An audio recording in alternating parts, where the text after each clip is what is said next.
Okay, we are live with Meny Karen, and I've been spelling your last name wrong. No, actually, you're the first American to ever pronounce my name correctly as Meny and not Manny. Really? Yes. There goes the sound. Okay, the sound just went off of my YouTube. Mine's muted already. Ha ha ha. Anyway, Meny Karen reviewing and myself, Speed of Sound, reviewing the debate, which I think was by Meny and the bigot. And I was chomping at the bit to make comments on this damn debate because it was horrible.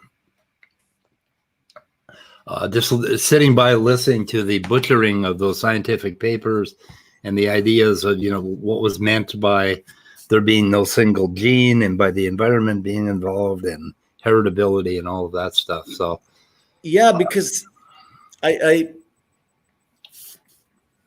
can you hear me? Yeah, you can hear me. Okay. So I think even basic, if we don't open science or anything and just read the Time article that Praise brought to his own stream, right? It's simple reading comprehension. You just have to read what it actually says. And it doesn't say what he wants it to say. Yeah, let's see, the Time article, which one was that? Was okay, there it is. The gay gene article. I've linked everything again in the description of this video, as well as you have the transcript for the entire debate. But we're going to struggle through this, guys. Jay or I don't know. I think he's shortened his name to Pasek or something, or Patrick, or he's supposed to join us, but he hasn't shown up yet. I think maybe he got the time zone wrong or something. I don't know. But we'll manage, I'm sure. What's that? I'm sure we'll manage. We'll manage. Hi, Nathan. Hi, Zell. Scott. And oh my God, Meny Karen's in the chat. Yes, hello. That's good. I'm two places at one time. My voice is coming out all laggy. What the hell? Hang on a second. Well, I think it's probably actually my voice. I think my voice actually is laggy in real time. It has to do with my brain. Okay. Put the headphones on. How is it now, Nathan? Tell me how my voice is. Did it improve? Because I put headphones on. Maybe we have a laggy internet today or something. I don't know. Maybe there's some sort of problem with the connection. It's going all the way to Israel and coming back. So did you send me a picture of your forest? A picture of what? You didn't get my email where you said that you didn't live in the desert, and I said bullshit? Oh, no, wait, no. Let's make that clear. During most days of the week, I not only live in the desert, I live in a kibbutz. I'm like a commie. Okay. And it's the same kibbutz that our first prime minister, David Ben-Gurion, lived on, and his house is there. It's like this museum. And on weekends, I live with my boyfriend in Tel Aviv. Oh, okay. And this is a holiday now, so I'm in Tel Aviv. And do you have a tree in Tel Aviv? Is there a tree? Trees. Yes. Really? You have trees? Okay. Israel is like geographically sitting like between Asia, Europe, and Africa. So we have a desert, desolation. We have forests. We have basalt rocks. We have I don't remember how many different climate zones, all rolled into this tiny little dot on the map. Wow. Yeah, it's pretty weird. Forests are good. I love forests. Minnesota is pretty much, northern Minnesota is where I come from. Southern Minnesota is kind of boring. It's more glacial prairie. Is Fargo like somehow related to Minnesota? It's on the western edge or eastern edge of North Dakota, which is on the western edge of Minnesota. So do you so do you have guys who go like, oh yeah, like hanging around there? No, we tend to kick people in the teeth that do that. And if people make fun of us, we shoot them. I just because in Fargo, that is the cutest thing ever. Well, Fargo is not even in Minnesota, but the Coen brothers came from Minneapolis, where I am, so they decided to make fun of us because in Fargo they actually do talk that way. In western Minnesota, like northwestern Minnesota, they actually have that accent. Okay, I don't know where the hell it comes from, but I mean they and like we had this young lady living with us when my sons were teenagers. Her mom sent her to live with us, and she was from western Minnesota, and her mother sounded exactly like the Fargo people, and she would imitate her mother, and she was so fucking funny. She'd have us rolling on the floor because she was so good at it. It was pretty cool. I don't know how much Minnesota is like for real within the United States, but I think I can sum up my knowledge of Minnesota with saying that, if I'm not mistaken, Brenda and Brandon from the original 90210 came from Minnesota. Oh. And that's why they liked snow. Yeah. And that's about all I know about Minnesota. Yeah. Well, the Coen brothers come from Minnesota. Cool. Coen brothers are good. They actually grew up here, so and they decided to make fun of us, the assholes. So what you want to start like with the science? Well, I would like to play this first. I'd like to play something from the original video. Just his intro. I would like to play that if that's okay. Cool. Okay. So I think I'm going to do that right now. Let me know if you can hear it.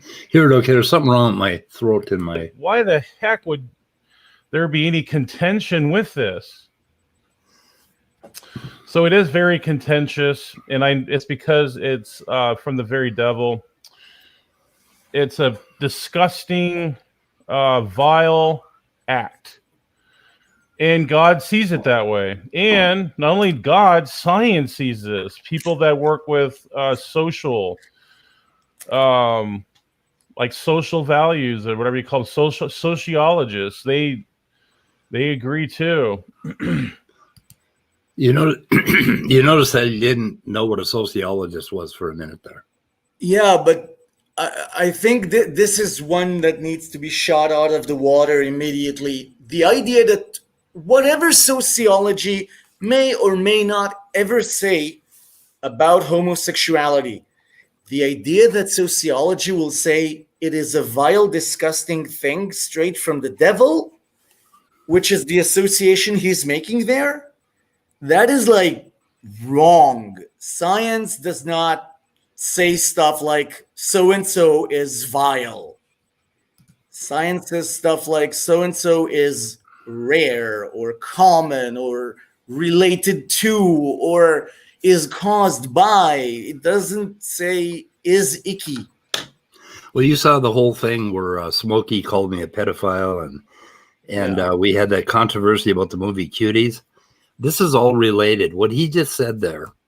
Okay, when I think about a married couple dressing up with ball gags and vinyl, and if I think of something some couple would do in their bedroom, there are some things that I would find rather unappealing to me. As someone who's also into BDSM, go on. I'm enjoying this. Go ahead. Okay, that's fine. That's fine. I'm not going to judge you, and I don't judge them, but it's none of my fucking business. Why are these Christians why are they calling some sexual things vile? I mean, it isn't just homosexuality. I think it's some of them will call anything other than missionary sex for the purpose of procreation vile and the devil and against God. But I mean, the whole point that I have been trying to make for a week is that they seem overly concerned with other people's sex lives, and they are overly into the forbiddenness of things, because humans are structured in such a way that if you do something kind of kinky or kind of forbidden, you get the whipped cream or whatever the fuck it, turns you on, or shoes or whatever, anything that's forbidden, humans will automatically be stimulated by it if they do it. We have this switch in sexuality where we do what is forbidden. And I think that if you look at a just so evolutionary story, that we looked for variety. Basically, if you forbade us to go over to the next tribe and and have at the women over there, then that would be something that appealed to us, and we would risk our lives to do it. And we'd get a kick out of it. And somehow humans are wired horribly for this.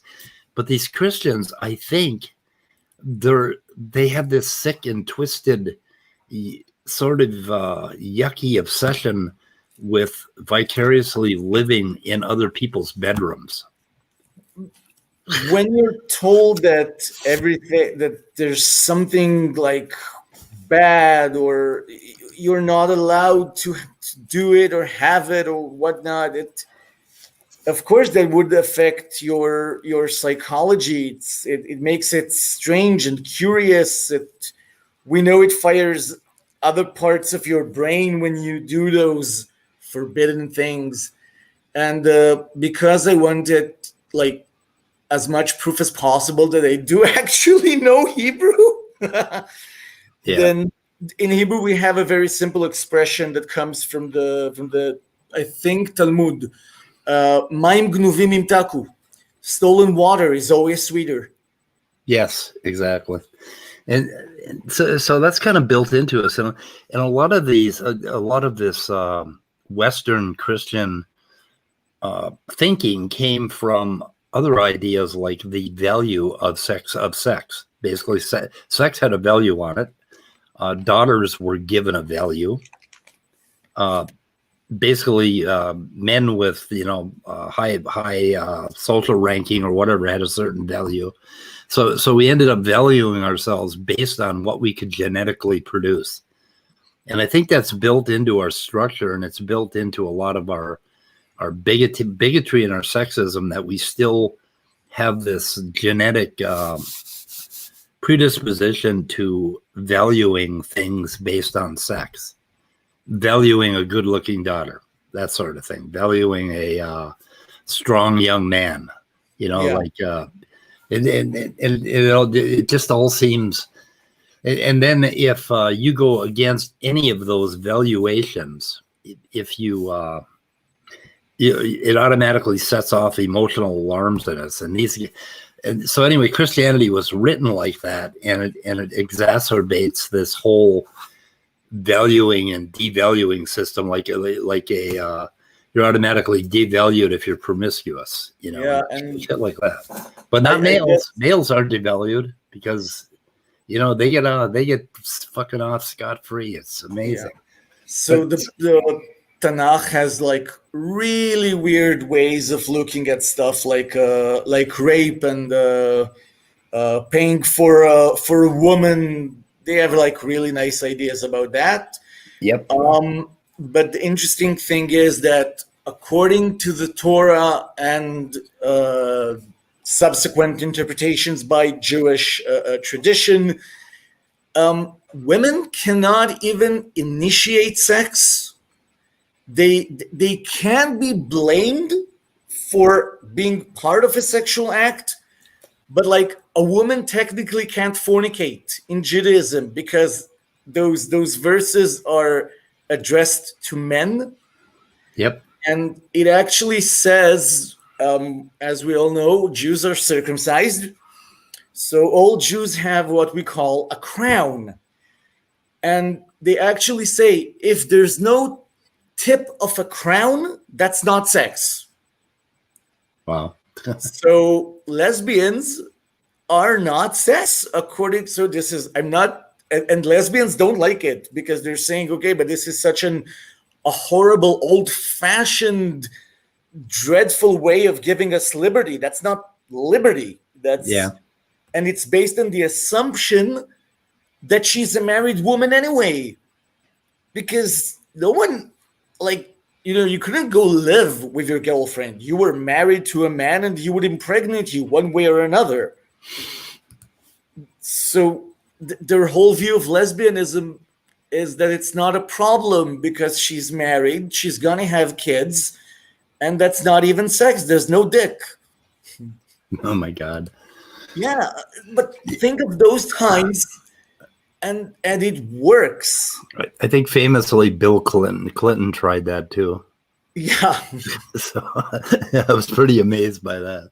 Well, Yeah. With the whole Monica thing, it didn't work as well. Yeah, he was trying to redefine the word "is." When you say something is sex, what does "is" mean? Yeah. He was. I got to hand it to him. That was clever. We didn't see that one coming. Yeah. So anyway, I'm gonna play a little bit more of this. I wonder what else I wanted. I don't think there's anything else, but yeah, I think more of that comes up here. So I'm going to go with I'm going to go with the Bible first. I'm going to knock that one out. I'm going to knock pin by pin down. And yes, it's going to be contentious, especially from ungodly people. I think it is. And in fact, I think it's the hallmark of ungodliness. And that's why it's so contentious. And I think atheism and homosexuality go together hand in hand. Not that all atheists are homosexuals. I'm just saying they go hand in hand. We have a safe word for pausing on my channel called foreskin. So foreskin. Yeah, say foreskin. You're actually going to have a circumcised Jew say foreskin in order to find.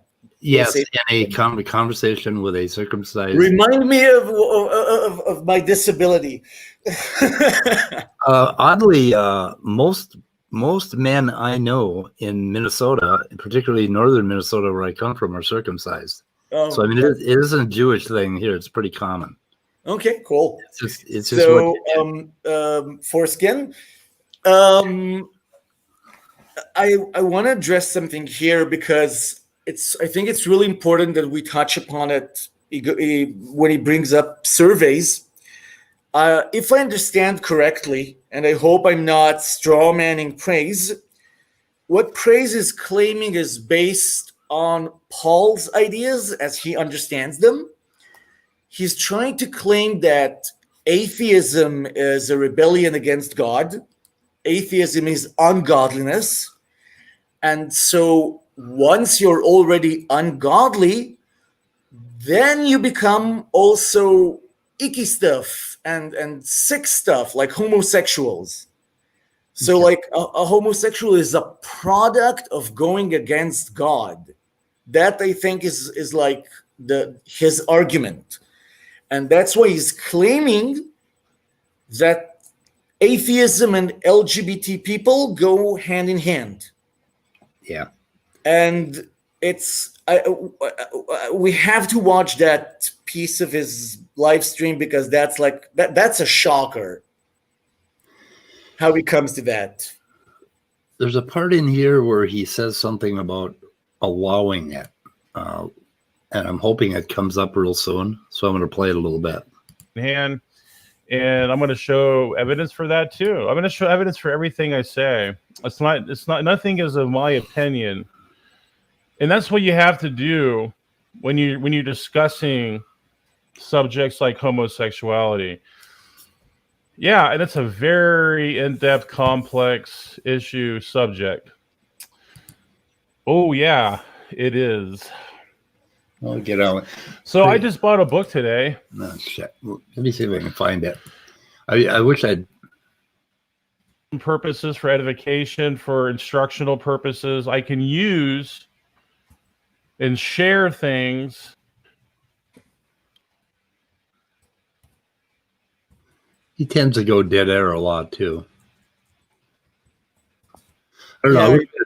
We don't have bookmarks for this, so it's probably going to waste time. But anyway, at one point he said that it is not only a sin, but it should not be allowed. And that's where I got really pissed. Right? Like somewhere within the first 20 minutes of this video, where he starts talking about what should be allowed. And that shows their true colors, what they really want in this country. in the U.S. is they want to take control and they want to legislate and allow a certain morality. And that in the U.S., those them's fighting words. I mean, for a lot of us, that's the point where we would break out the militia and actually start fighting with each other if they want to get to this shit. I mean, that isn't going to happen here. If it does, there's going to be hell to pay.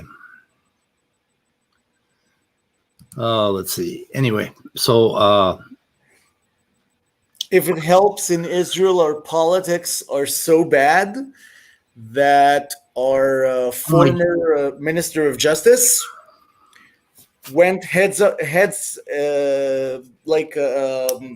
had a fight with the Supreme Court, and it was over the fact that they said they gave our parliament a deadline on allowing gays to foster children in Israel, because we're not gays and single men are not allowed to have a surrogate mother in Israel.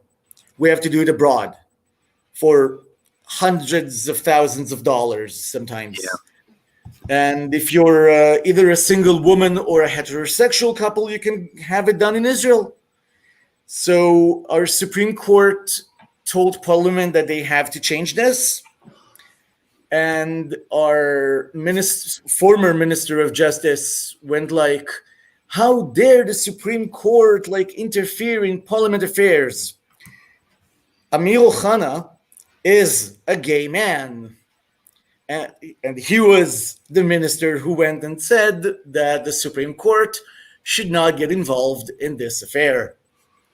And he's supposed to be representing the LGBT community. But because he's right, it's more important to destroy the power of the Israeli Supreme Court than it is to actually represent gays. Yeah. So there you go. But you can have families and foster kids and stuff like that, or not? I'm not sure what's going on with adoption right now, okay. How that works, but theoretically we can adopt, and you can have a surrogate child outside of Israel. You can't have one in Israel. Huh. Adoption is a possibility, but I'm not sure if we can adopt only from abroad or within Israel. No one quote me on this because I don't know enough about it. I have kids of my own, biological kids, and I'm quite fortunate in that department. So, but we can't have surrogacy. Yeah. So let's see. Hang on a second. Edward asked, was there a modern day debate today with Maddox where he's talking about this quantum tunneling? Oh, you watch an old one. Yeah. Yeah, we did a stream yesterday on that quantum tunneling thing, and Leophilius and Demeter and I weighed in on the bullshit that Maddox was talking about quantum tunneling and enzymes. I'm sorry, I know that's off topic, but somebody asked in chat. So we handled that in our stream. That's a case of these guys, they speak in tongues. I mean, they will read a scientific paper and they will say the craziest shit about it. I can't remember. Do you have any timestamps on your debate, or have you gone? I've got timestamps, and 1 second. What God Says About Homosexuality. Okay, I was going to share this paper. So, okay, what you want to start with a paper or? Or do you have timestamps? From his, I want to show something from his live stream about that atheists are gay thing that he said. Okay. Because I think it also goes to show, again, I'm not trying to ad hominem or poison any wells, but I think it goes to show that praise either does not fully comprehend what he's reading, or for some reason he jumps to conclusions that fit his presupposed narrative, or I don't know, because I'll tell you exactly what, and you'll see for yourself. What is why. So let's go to, I think it's 55 minutes, if I'm not mistaken. Yeah, 55 okay? I think you're pretty on good. his live stream. I'm working on it. Kind of hard to hit the mouse out of 55, so here we go. I'm at 10 seconds before, so. Homosexuality. Yeah, that is shifting the goalposts, redefining, straw manning. That's a straw man. The kind of homosexual sins listed in Romans are themselves said to be the consequences of an early apostasy, as well as divine judgment. Paul teaches a logical trend downward. Right. I'm going to show another thing now. This is interesting that most atheists are homos. Stop. What did he just, what? Most atheists are homos. I hope we all heard that. Good to know. Now, let's see what it actually says. Oh and my God. So all I can say is prepare to be amazed. which article is he going to pull up? The Times article? Oh, equality. No, This no, is no. okay. Why? What's with this correlation? Well, Paul told you it's ungodliness. It's all rebellion and hatred to God. Pure Okay, so rebellion. that narrative I was talking about. The argument, according to Paul, that homosexuality would be the result of a rebellion against God. So if you're an atheist, you will become a homosexual or some god-awful, immoral, whatever. Paul said that in the Bible? Apparently. When he talks... I don't know enough about the Bible, but from what I gather, I don't want to straw man Christianity or praise. And when it comes to Christianity, what I know, I've learned from YouTube, and that's not exactly the best way. So if anyone else can comment on that and say if this is more or less representative of Paul's idea of how you become a homosexual, when he talks about it, there's this like Corinthians or something where he goes into they're all icky and weird. So I was an atheist at 8 years old, and I recognized that I was an atheist at about 13. So don't you think I would be homosexual by now? Well, then maybe you had other horrible, immoral perversions. Here we go. Okay. Stop it. Read the headline. LGBT people more likely to be. Oh, okay. Which is, and that's what he got out of it. That most. Oh my God. You okay, see, so for those of us who have still not gotten it, the title of this article says that if you are LGBT, you are more likely to be atheist. This somehow apparently turned into most LGBT are atheists, which somehow turned into most atheists are LGBT. Now, do you have your crayons around by any chance, Speed? I do. Can you do a crayon moment for us? Crayon more.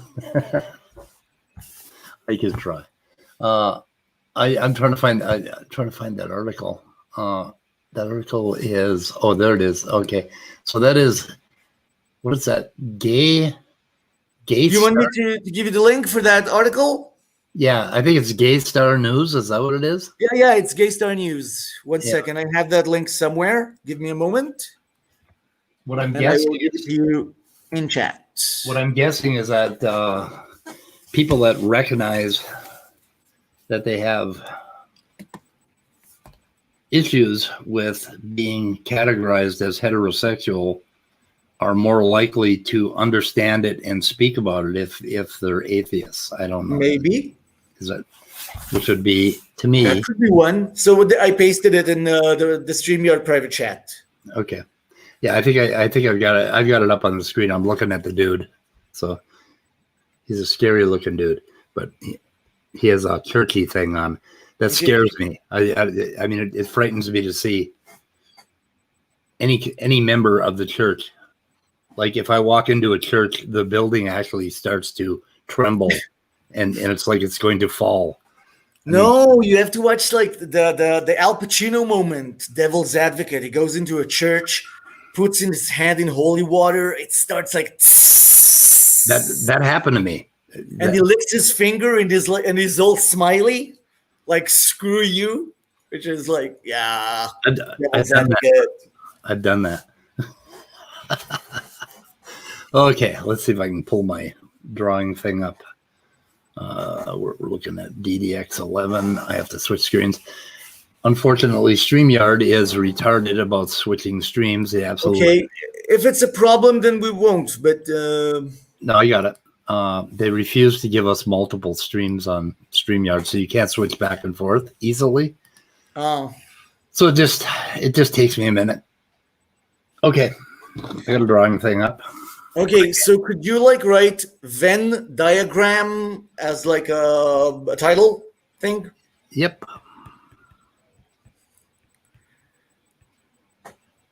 Okay, I'm gonna explain this in the most dumbed down way I can, so no one can argue that we somehow made this up.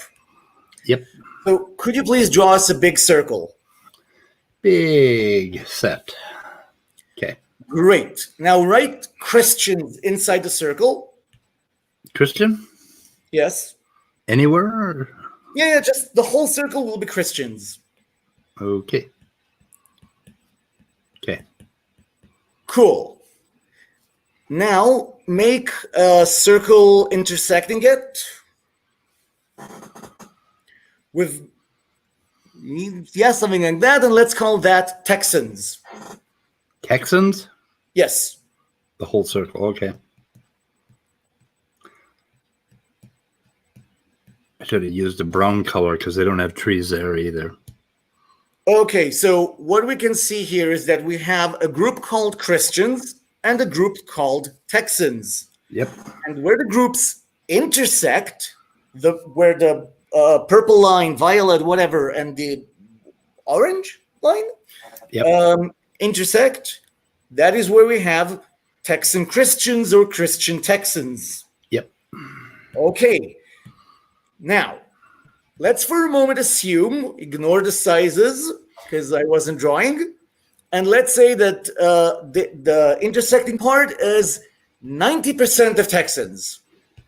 Okay, could you write 90% in purple? I'm sorry, I screwed up Texans. I'm trying to write or. Okay. Oh, no, I'm sorry, that's an and. That's Christian and Texan. Okay, yeah. 90% of Texans are Christians? Yeah, let's assume 90%. Okay. Oh boy, I did not draw that well.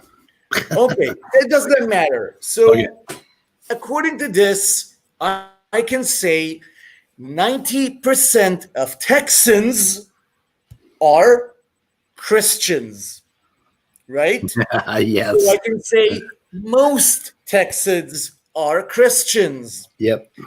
Does that mean that most Christians are Texans? No. If anyone thinks the answer is yes, then please look again. It does most certainly not say that most Christians are Texans. It says most Texans are Christians. Yep. And according what we had there, now could you erase Texans? Erase Texans. And instead write LGBT.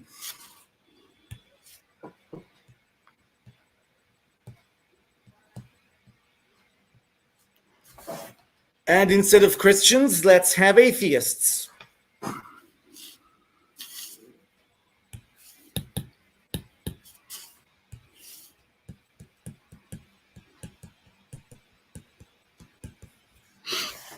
Okay, now this is still not how bad it's gonna get, but what we are seeing here is most LGBT in this drawing are atheists. Yeah. What does that tell us about how many atheists are LGBT? Nothing. Bupkis. Zero. Absolutely zilch. Yeah, he can't read. That's quite obvious. Okay, so go back and we'll see how it gets even worse. Okay. Can you show us the article again? I'm working on that. In a second here. I have got to. My drawing pad is actually 55 inches long, so Thank you for drawing for me. I have to put it somewhere. Yes, I love my little drawings, but the Christians are now making fun of me for that. A couple of them. And as a follower of your channel, do I not know that? And do I not want to take advantage of that? Oh, yes. Okay. No, yeah, this is 2 birds for the price of 1. Exactly. Perfect. What God Says About Homosexuality. Boy, they can make this easier. I've asked them for this feature over and over again. I'm going to quit paying them if they don't give it to me. Okay. So shall we go on? Okay. Or do you have another timestamp? Let's hear what he says. Okay. Whoops. I got to. I don't know what else to say to people. Like, okay, so if you don't agree with this, then you have problems.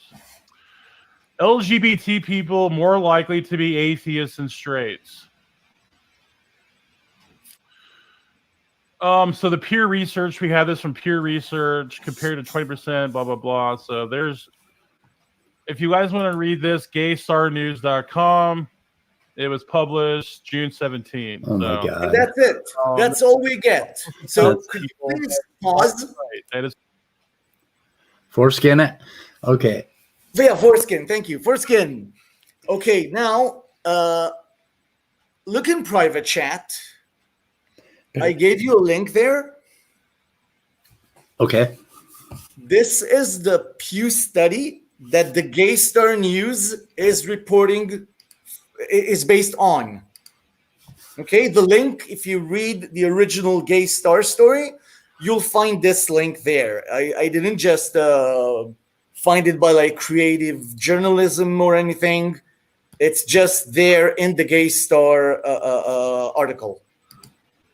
There it is. And Okay. I gotta make that bigger for people, I think. Yeah, so there's a link there to the Pew study. Yep. Pew Research Center. Good. Go in there. Let's browse. Oh my God. Now we gotta unshare that screen, and Oh, for Christ's sake. I know it's StreamYard. They suck. They really suck. A survey of LGBT Americans. Okay. And we have to make that bigger. Great. Could you do Control F? Atheist? Atheist. What the hell? I can't find it. No, it's not there? No, it's not that's there. What the? Well then, instead of atheist, look for religious. Oh my God. He didn't. Wait, it gets better. There it is. Let's see. This is getting better and better, people. Oh, there's tons and tons of. Yeah, go down. Okay. Next one. Okay, we got 14 of them. Next one. Here we go. I think this is the one. Most religious groups seen as unfriendly, saying each is generally. Here we go. The second paragraph. The survey finds. Okay. You want to read it? No, you go ahead. I'm not good at this. So the survey finds that LGBT adults are less religious than the general public. Roughly half, 48%, say they have no religious affiliation, compared with 20% of the public at large. So what we're seeing here is not atheists are LGBT. It's not even LGBT are atheists. It's many more LGBT people are irreligious, Right. are not religiously affiliated. And if you were fundamentally religious, would you admit in a peer study that you were LGBT? That is a wonderful question. Now, Yep. want to make it worse? Let's make it worse. Let's go back to his stream and tell me if you can look at the comments that he has there. Oh, we have those on our document. Okay, so no, not comments on the live stream. Comments to the video after it was. Done. Comments to the video. Okay. Yeah, the YouTube comments. Okay. Let me see here. Share. Because I believe that if I'm gonna bury something as a very spiritual person who believes that vampires may walk there somewhere, if we're burying this, we're gonna bury this deep. You could drive a stake through its heart. Yep. That we should do. Okay, so let's see. Let's go down to the comments. Yeah. So there's a comment there. Something about how is it? Like atheists during their fun time thing. Atheists don't feel hurt. Something like that. One of those comments is it should one have of that the? sentence. Is it one of the top comments? I think it's Jesus is Lord. Yeah. Okay. And there are 7 replies. Do you see it? Jesus is Lord with 7 replies. I do. Yep. And it's trying to So pop it Jesus up. is Lord. What is happening? Did you open his? He opened his channel, I think, instead of his comments. Oh my goodness. Yeah, go one back. Okay, YouTube is being real laggy on me. Praise I am that I am. Yeah, My God. homosexuality, whatever. I hit the minus, or I hit the plus about 10 times. It's taken YouTube forever to update to it. Yeah, it's okay. God, how do I get back? I want people to see that none of this was like inserted in any way. This is what they said. Oh, let's see. I don't know what's going on. He has no contact that says. You want me to link you the live stream? You've lost it? I've lost it. Yeah. Yeah, it's okay. I'll link it to you in a Full second. sleep. I've got it. It's I don't like my understand. favorite thing on YouTube these days. So, StreamYard.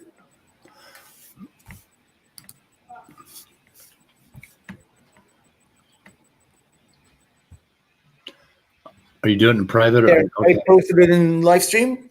Okay.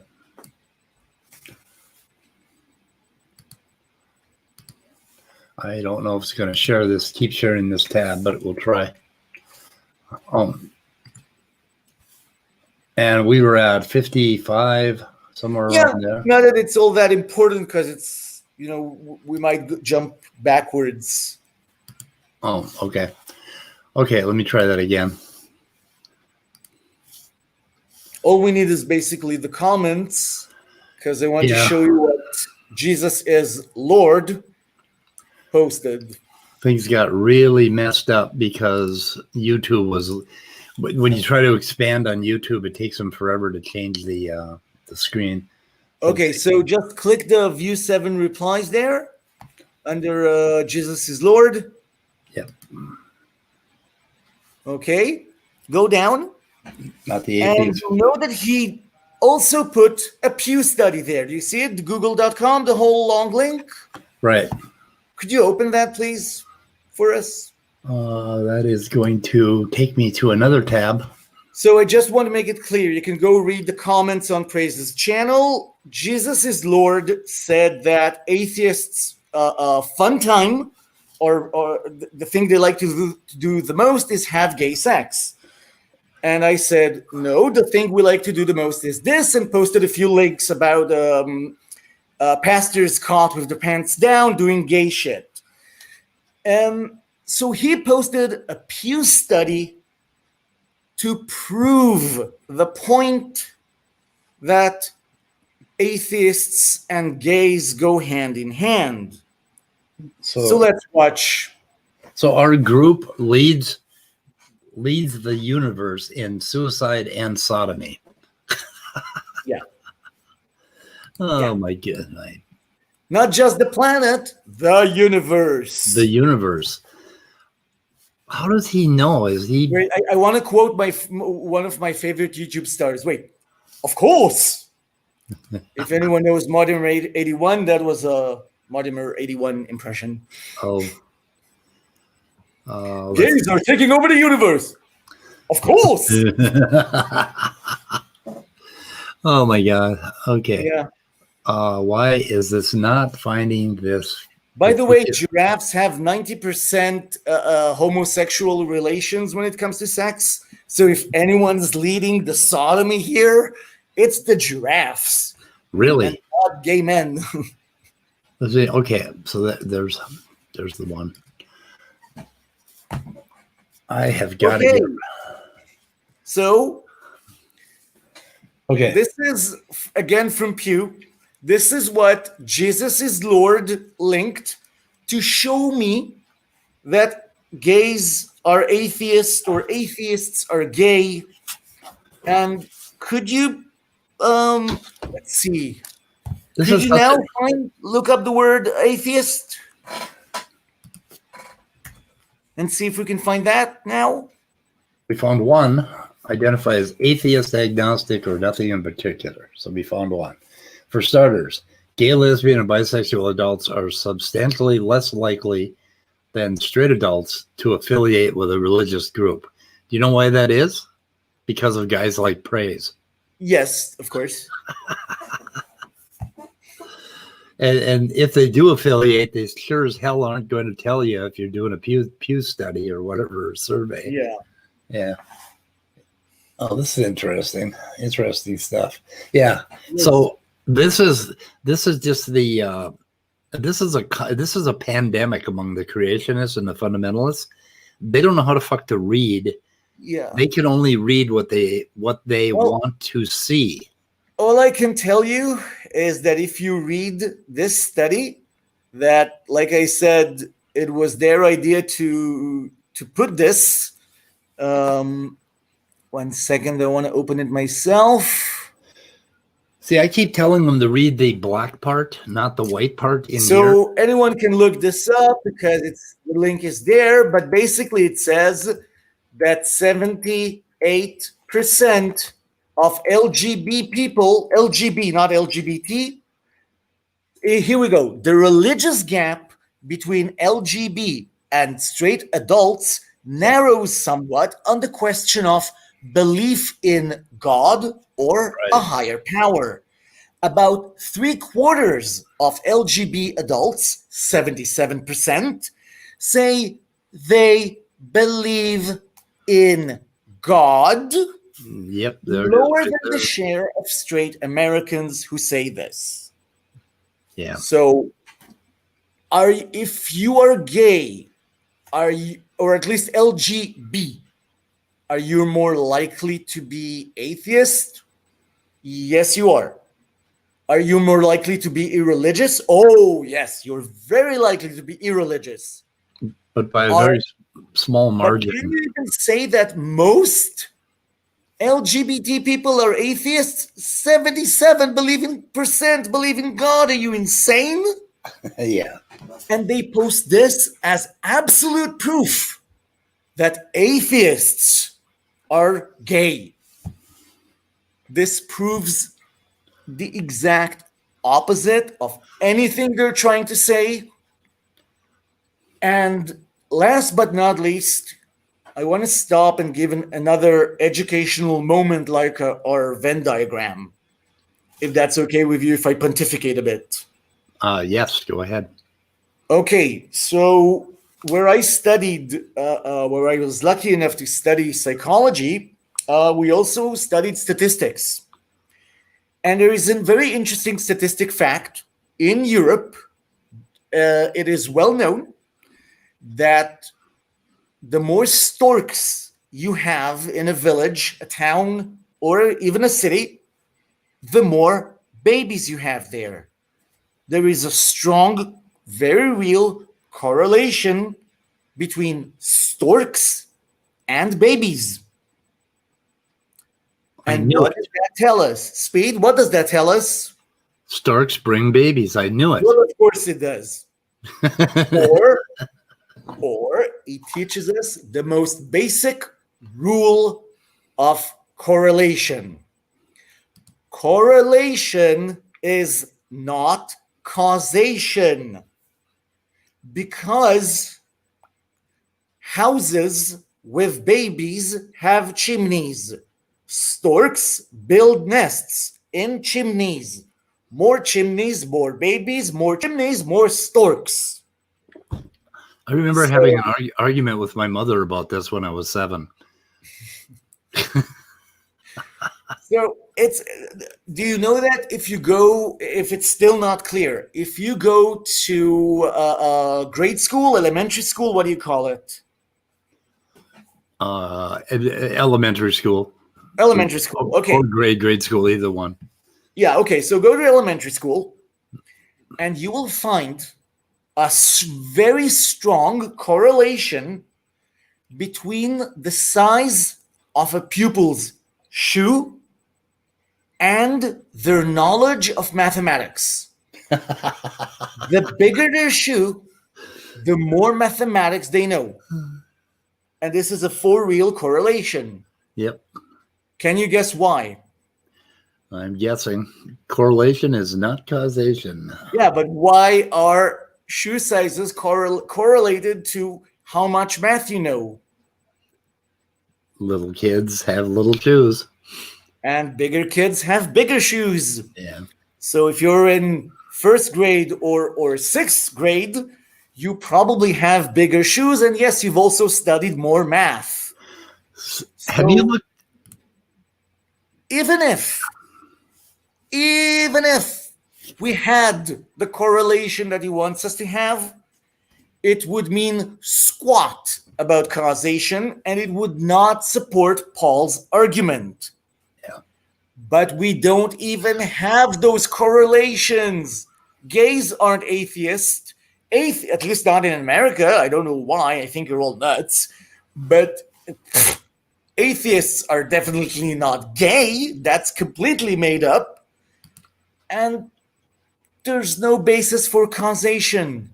Absolutely none.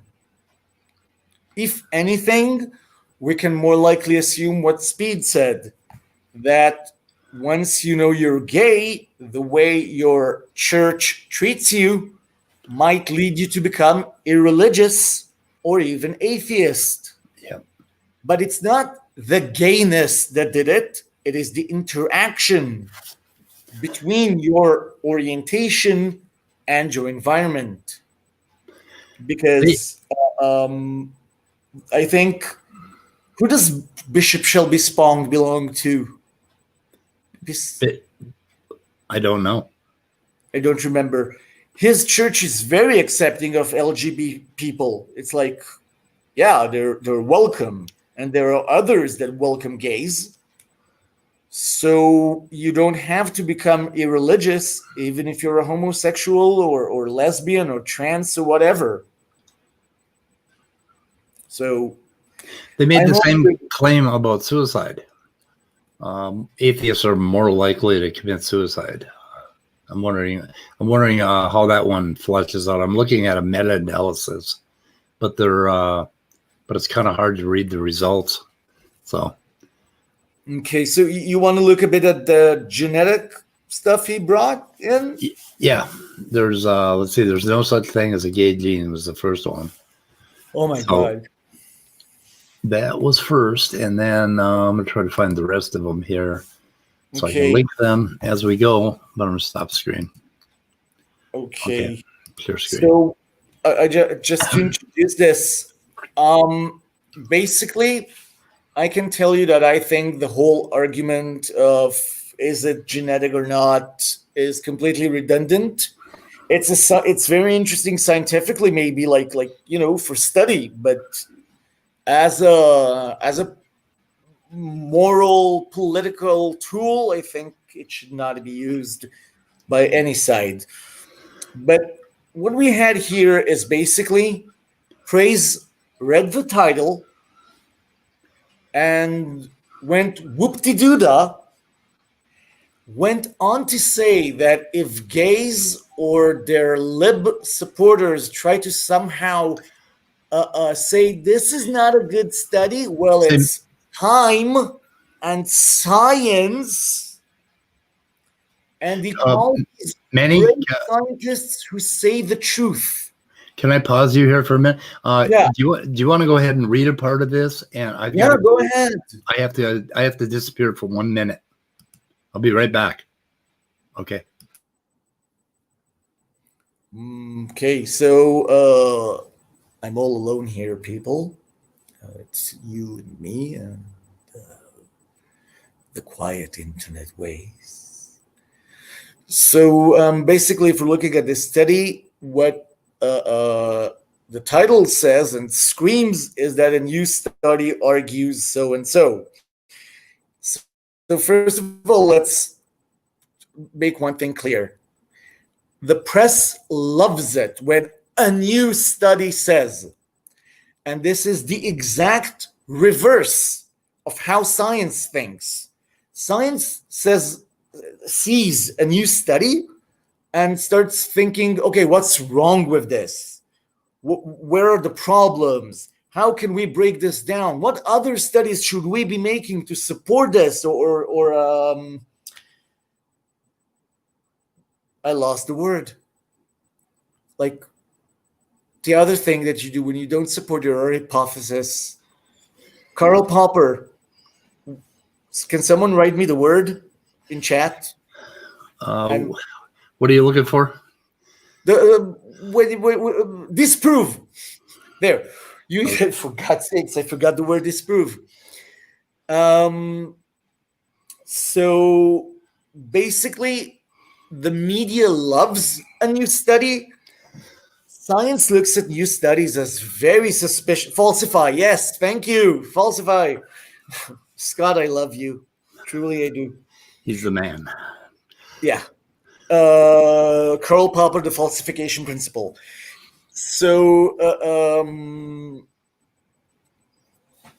basically, a new study is just an avenue for new arguments and not, oh, a new study says so, so let's all change everything we've ever thought about a certain subject because one new study said so.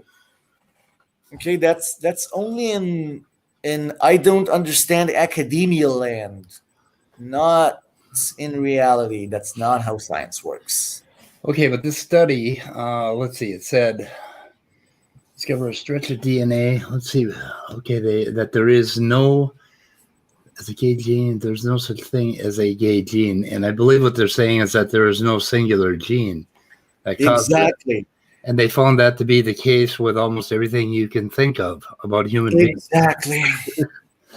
So, I mean, it's just for him to seize on this and absolutely insist. Yeah, so like I said, this is again a story of it only gets worse. Oh, here. So it doesn't say that there are no gay genetics. It says there's no one single gay gene. Instead, they found 5 different markers that contribute towards homosexual behavior. And if you have all of those markers, that can explain in a large population anywhere between 8 and I think 20% of the variance in sexual behavior. Hang on a second. This is like the 5th paragraph. And they're identifying a number of things that say it's genetically correlated. Yeah.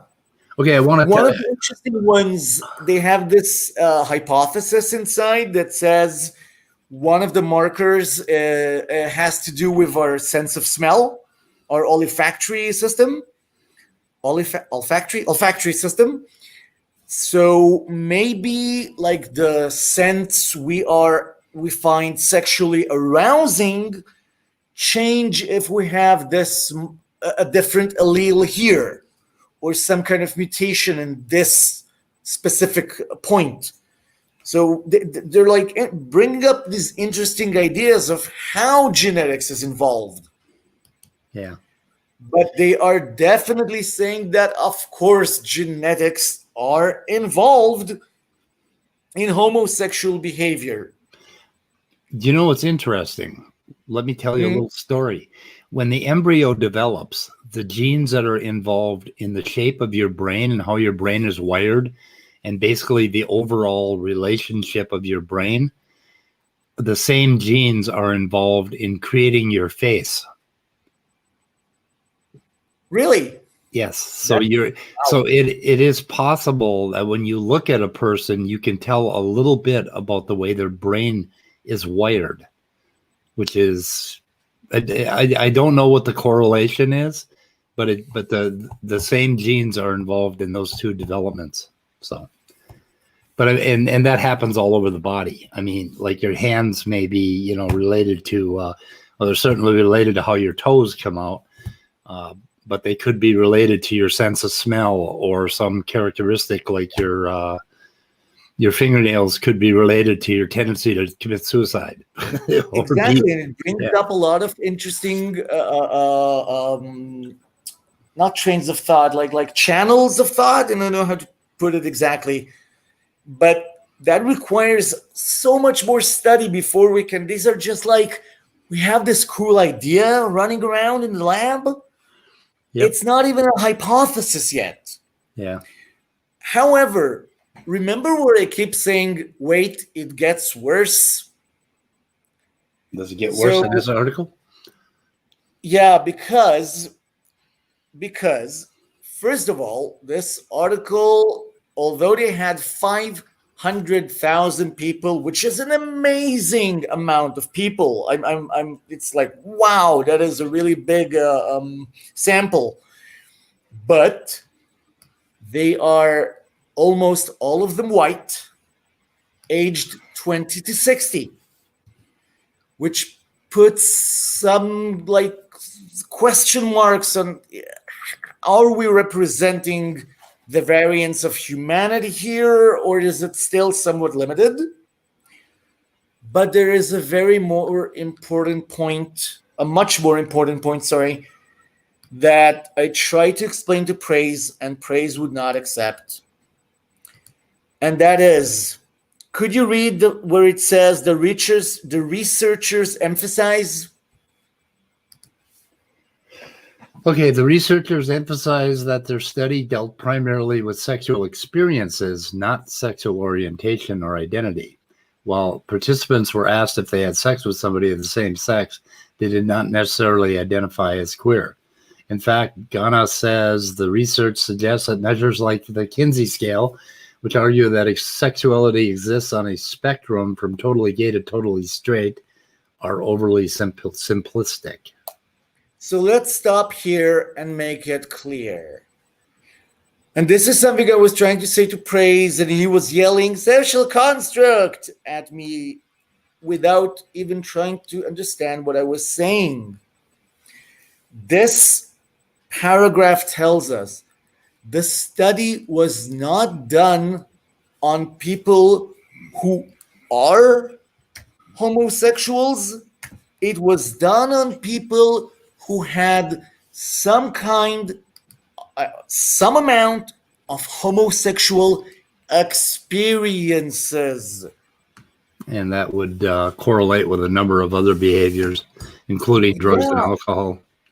Maybe, but what I'm trying to say here is that this does not necessarily tell us anything about the 2 to 7% of the population that say, I am a male homosexual. Yeah. This is.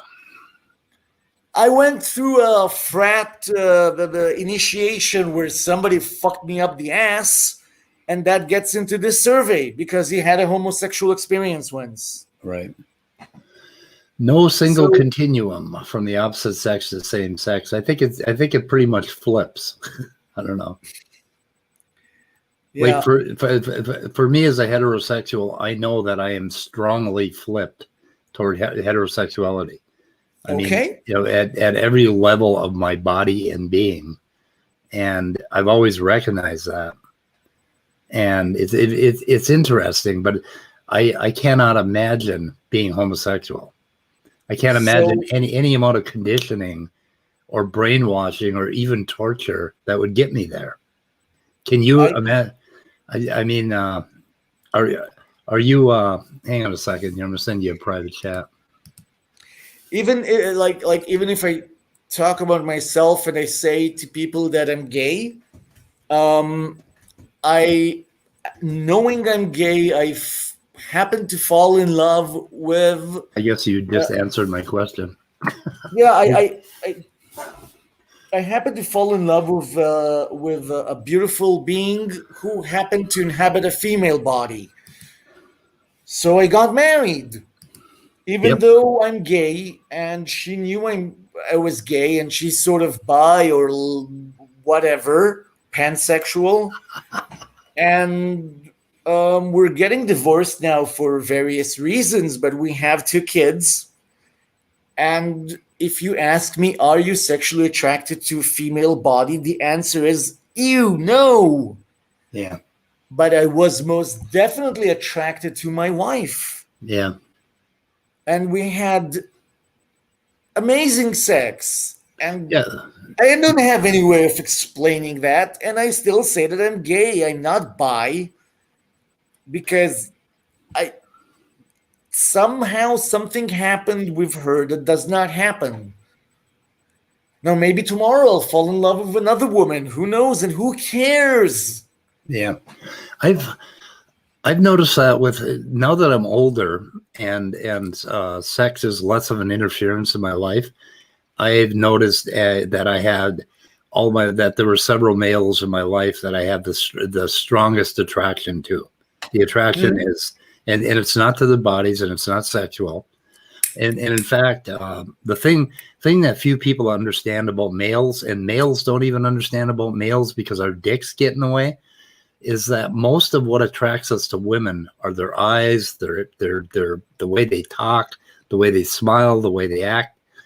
We are more romantic, I think, than we are sexual human beings. And I've known that all my life. I've identified it, and I started talking to a few of my son's friends when they were in their 20s and asking them questions about, what do you think about when you have a crush on a girl, when you're really crazy in love with a girl? Do you think about having sex with her? And the answer is most often no. They think about going skiing with her. They think about having dinner with her. They think about taking care of her, just all this romantic stuff. And I think males are culturally driven to think that we have to do this sex thing. Otherwise, we're not, we don't have cojones. I can tell you that gays do have this, the image of gays being hypersexual. It's not just a stereotype. It's like, you do see that male on male thing. Yeah. Where these restraints and rules don't actually apply that you have in male-female relations in our society. Yeah. Well, I had a best friend. Okay, I grew up. I went to school in the 50s and the 60s in a small town in America, and I had a friend, Mac. His name was Dan, and he passed away at 58, unfortunately. But him and I were so bonded when we were in 7th grade. We automatically became too shy, and we were totally alienated from our class because we were reading philosophy and our class was doing tricks with balls. That's what we called sports, doing tricks with balls. And so we became totally alienated, and me and him were so close that we could understand each other with just a few words. And we had this relationship, and we would walk around the playground during lunch hour, and we would talk about philosophy, and we just talk. Well, the principal called my mother and some of our friends and alerted to them that we may be gay. And they told us, and then this got back to us through one of our friends whose mother had heard this, because it was like a fucking community problem. You know, we got to fix Mike and Mac, you know? And we were so mortified by that me and him never touched each other again for our entire lives. And we were on a roof once, and we were ripped on acid, and we were talking about just jumping off. And as we jumped off the roof and fell to the ground, we would do all the things that, you know, basically we normally shouldn't do, but we want to do. And we thought, yeah, we could even give each other a hug, because we had not touched each other since we were like 12 years old. So anyway, a little aside. Curious? What's that? It? Were you a bit bi-curious? Not at all. Is that it? No, I wasn't at all. It was just that I really loved. So I love anecdotes, and I once had a talk with an ultra-Orthodox man, like the Israeli penguins. You know what they look like? No. They wear all black, and they have these hats and suits, and they have payas, like curly, what do you call those? Sideburns, really, really long sideburns. And this man says to me, I went to the mikveh, which is like this pool for ritual cleansing. Okay. And there was a young man, and this young man was very confused. And he was confused with me. And I said, well, if he's confused, we should let him have his confusion. And so he was confused for a time, and then he went away. Which translates as someone gave him a blowjob in the ritual cleansing pool. No. Yeah.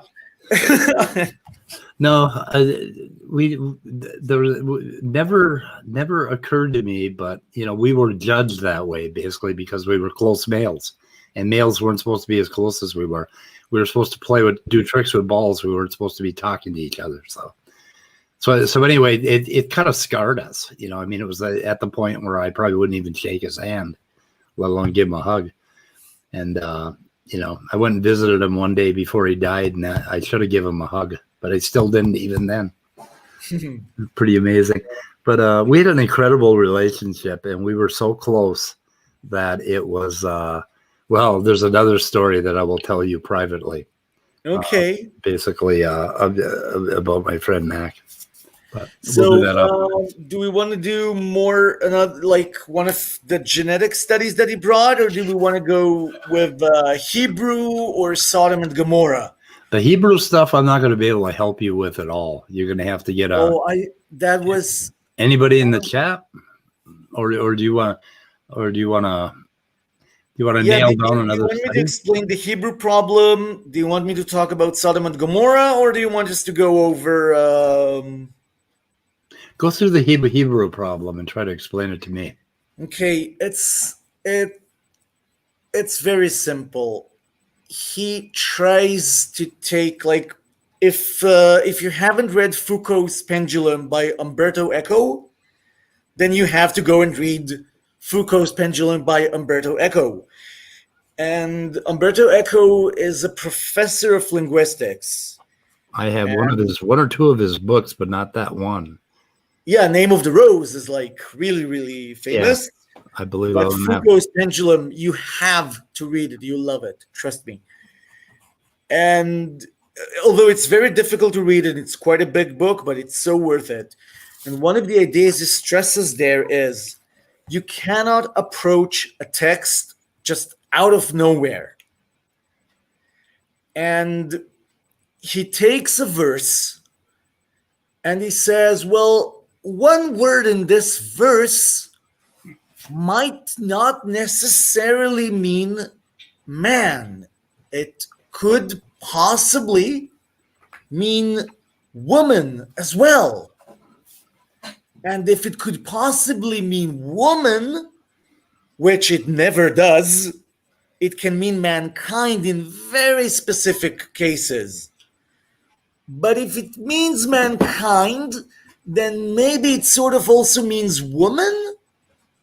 And then maybe this verse that says that homosexuals should be put to death, maybe it says lesbians should be put to death as well. And the thing is, that verse says, if a man lies with a male. The second word is male, zachar. That word cannot mean female. It cannot mean woman. It cannot mean anything except man. So either it says if a man lies with a male, and then they need to die, or it says if a woman lies with a male, they need to die. How the hell, or if mankind lies with a male, they must die? Yeah. And then it goes on to say, as if lying with a woman. And lying with a woman is given as like one word, because you can do that in Hebrew. You can like build, sort of like in German. It's like one expression they put together of as with a woman. And you can't now make as with a woman mean something else just because you want to. It doesn't work. That verse addresses men who lie with males as if with women. It's if you try and change the first word to woman, there's no reason to change the word zachar into the word nekeva, which would change male into female. So if you try and build the Hebrew the way he wants it, you get nonsense. Absolute nonsense. It doesn't work. And he wants to say, no, but I found this place in Job where it might mean that. So what? It cannot mean that in Vayikra, in Leviticus. Now, add to that the fact that all Jewish interpreters say that lesbianism is not a sin. And when I say all, I want to make this clear. He said that Jews don't go by the Talmud, they go by the Torah. That is pure ignorance. Jews most certainly do not go by the Torah. The ones that go by the Torah are a heretical sect called Karaim. The entire rest of Judaism goes by the Talmud, which combines oral law with the Torah. Okay? And they interpret Leviticus and they write down the laws that become Jewish halacha. Halacha means like to walk by, which is Jewish law with a capital L, and everyone must follow it. Everyone has to keep to halacha, or as an American Jew would probably say, halakha. Okay, you have to stick by it. That is Jewish law. And Jewish law does not prohibit lesbianism. And Jewish law is based on the Talmud. Even Israeli modern justice draws from the Talmud. Israeli legalese, some of it is drawn from the Talmud. So, what do they say about Vayikra? And that is the amazing thing. In Leviticus, it says that should a man lie with a male as if with a woman, it is an abomination. And the word in Hebrew is to'eva. To'eva. To'eva. Now, this word in Hebrew is used for abomination or something that is disgusting. But we have this group of rabbis, the guys that wrote the Talmud and some of the books coming before the Talmud. We call them something like our wise ones who are remembered in honor, Chazal. It's the initials for that expression. And these wise ones, as we call them, they interpreted Leviticus and they ask, what is To'eva? My To'eva? And they answer themselves saying, To'e ata ba, which means you have gone off its path. Okay. You have gone off the path of the Torah. So if we take their interpretation, it says that if a man lies with a man, they have gone off the ways of the Torah and they must die. So, what we understand from this is that they did not mean abomination or vileness, they just meant not according to the Torah. Yeah. And just want to point out that To'eva, not according to the Torah, or as Praise says, abomination, is used for eating shrimp or pork or anything else that's not kosher. That's To'eva. So any Christian out there who has ever eaten anything that's not kosher, you have done an abomination just like the faggots. Aha. We got him. Also, I can find you the exact place in Proverbs where it says that if you do not follow the Torah, your prayer is an abomination to God. It is to'eva, because you are praying incorrectly. You are not following the Torah. Do Christians follow the Torah? Not quite. Nope. So Christian prayer becomes to'eva. Oh dear. Also, he tells us these are moral laws, but according to the same wise ones that we respectfully remember, Chazal, these are family laws, because gays are basically a male homosexual, not a lesbian, and definitely not a trans, because that couldn't be in the Tanakh. But a male homosexual is basically seen as betraying family values, not moral values, just his role in the family. He's supposed to procreate.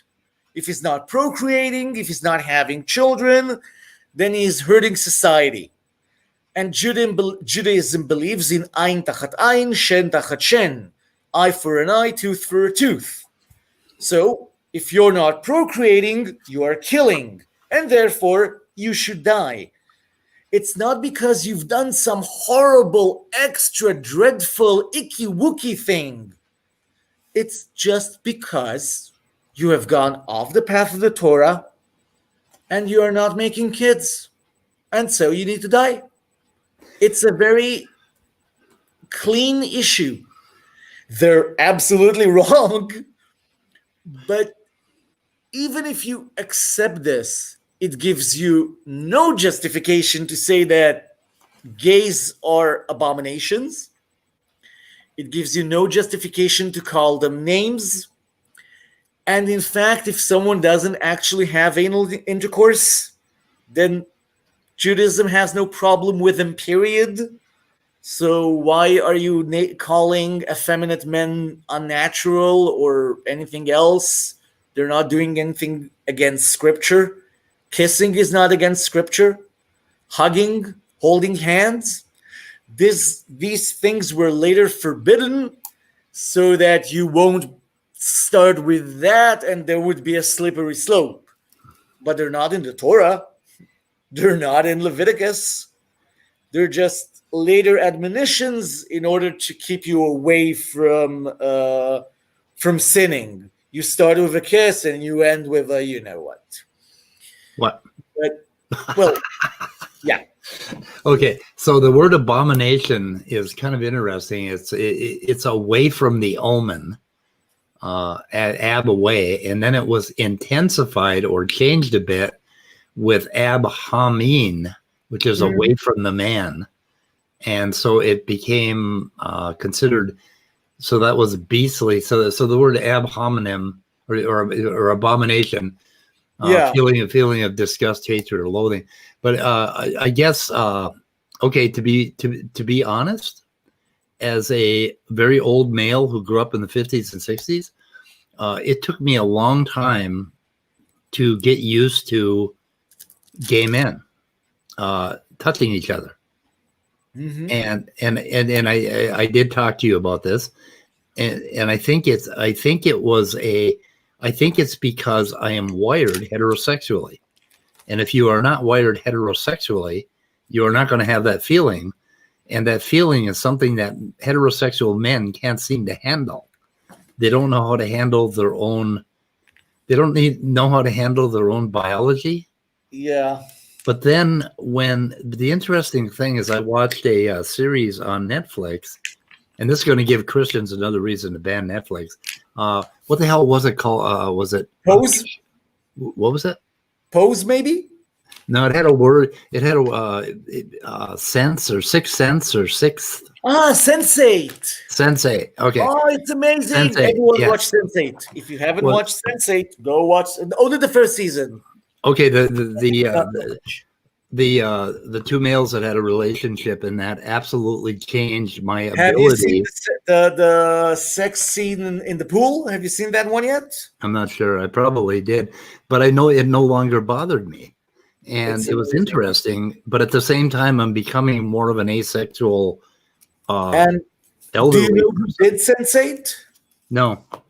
So you remember a movie called The Matrix done by the Wachowski brothers? Yes. So Sense8 was made by the Wachowski sisters, who used to be the Wachowski brothers. Oh, that's right. Okay, I did know the backstory.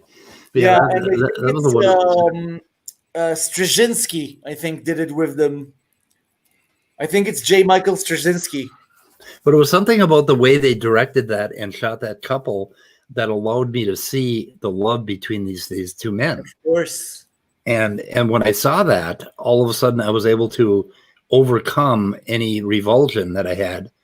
And so I always like when I grew up or when I was a middle-aged man, homophobic meant that you had that biological feeling. It didn't mean that you were against gay. It didn't mean that you were against gay rights or that you couldn't accept it.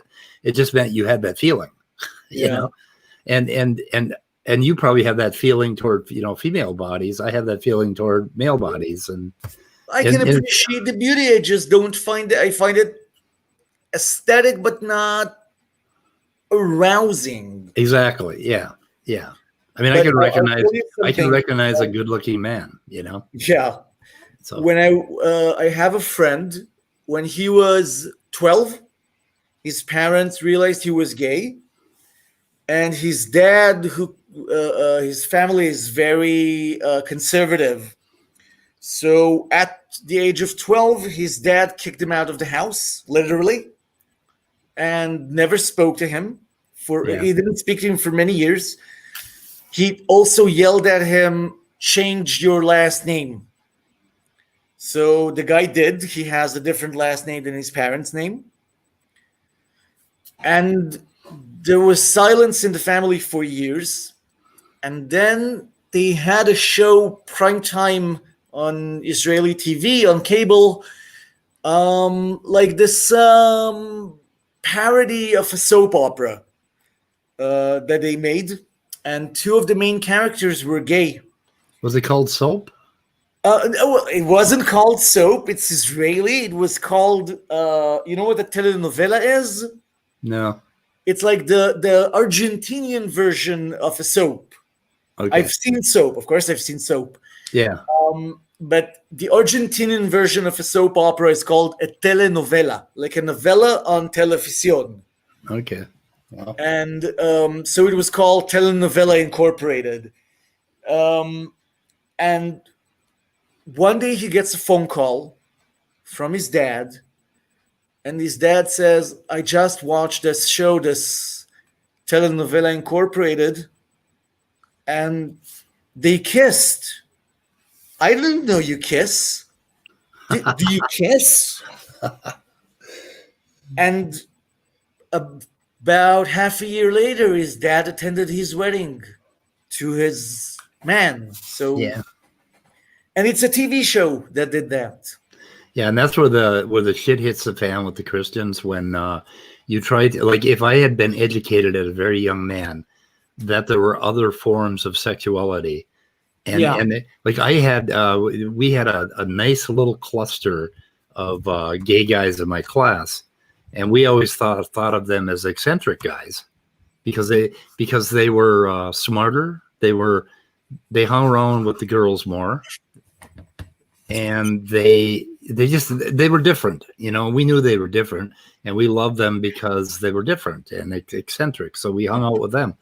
And then they came out later as being gay, and we were like, oh shit. But I mean, if we had been taught about all of that, one of them would not have killed himself, for one thing. And I mean, it would have been so much easier on all of us to handle this shit if we had. But the fundamentalists, they think if you teach kids about being gay, it'll make them gay. Yeah. When they're I not. can tell you, I had a boyfriend, I think it would be around your age. Like, for some reason, I always end up with older partners. Okay. I don't know why, but it happens. That's the case of my friend too. So he grew up in Canada before he came to Israel. And when he was 16, everything was with guys. Like, he started touching guys and looking at guys. And he used to sneak to these porn cinemas where they would show gay porn. But when he asked himself, am I a homosexual? Am I gay? He remembers looking at TV shows and seeing these highly effeminate gays. And he said, no, obviously I'm not. And he went and married a woman. And he only came out when he was 40-something. Because he was just convinced that he was not gay because he didn't fit that stereotype. Right. And he didn't even know what he was. Now, if you look at the biology of sexual development, there are so many areas that are when you look at transgenders, there are so many areas where there are so many variables in that development that in a lot of ways between, and I'm not so sure about heterosexuality and homosexuality, but when it comes to gender, there's a tremendous scale of development basically that you can see. So I mean, you've got that, and I think that's one axis, and I think heterosexual and homosexual is based on a different axis of growth hormones and genes and complexes of development. So I mean, it becomes very, very complicated, and it's obvious that humans are fucking complicated, sexually. And this is something that I think should be stressed again, because you said hormones, and I think this should be stressed again. When Praise saw the word environment in different articles, right, he took that to mean your mom, your dad, your church, and your society. And he actually says live there that if you hang out with fruity homos, you'll be a homo. But if you have a good Christian home, you'll grow up a normal guy. It's so just first of all, just to shoot this out of the water with simple logic and an unskewed look at reality, where do you think gays grow? Who gives birth to gay men? I'll give you a hint. It's not other gay men. It's who raises these people? Well, everyone. Yes, exactly. And you'll be surprised. In Israel, your church doesn't matter because there are hardly any Christians around. If there are, they're Arab. I mean, what? It doesn't even fit with reality. Yeah, I was listening to it and I thought, okay, who raises gay men? It's like Yeah. when I was growing up, it was a heterosexual man and woman who was raising these gay guys. Well, of course. Who I mean, else? it was like, where in the hell do they think they came from? They were Yeah. hatched by two it's males. like this idea. There was this, Stephen Anderson, if you know who that is, who actually says that, well, if we get all gays in like this one ghetto behind an electric fence, they don't procreate, so they'll all die and we'll be rid of gays. And the guy from CNN, I can't remember his name now, the silver hair gay, really funny guy from CNN actually said, who do you think gives birth to gay men? So gays, I'm sorry, we're everywhere. Yep. Now, again, gays are rare. They're so much more rare than it would appear to be because of interest and media shit. But there aren't that many gay people around anyway.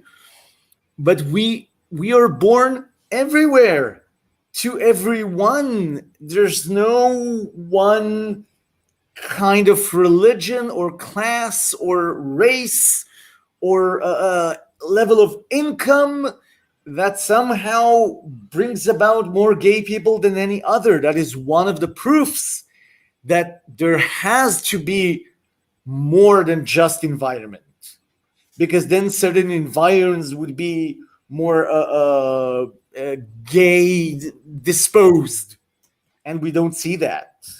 Yeah. So it's worldwide. It's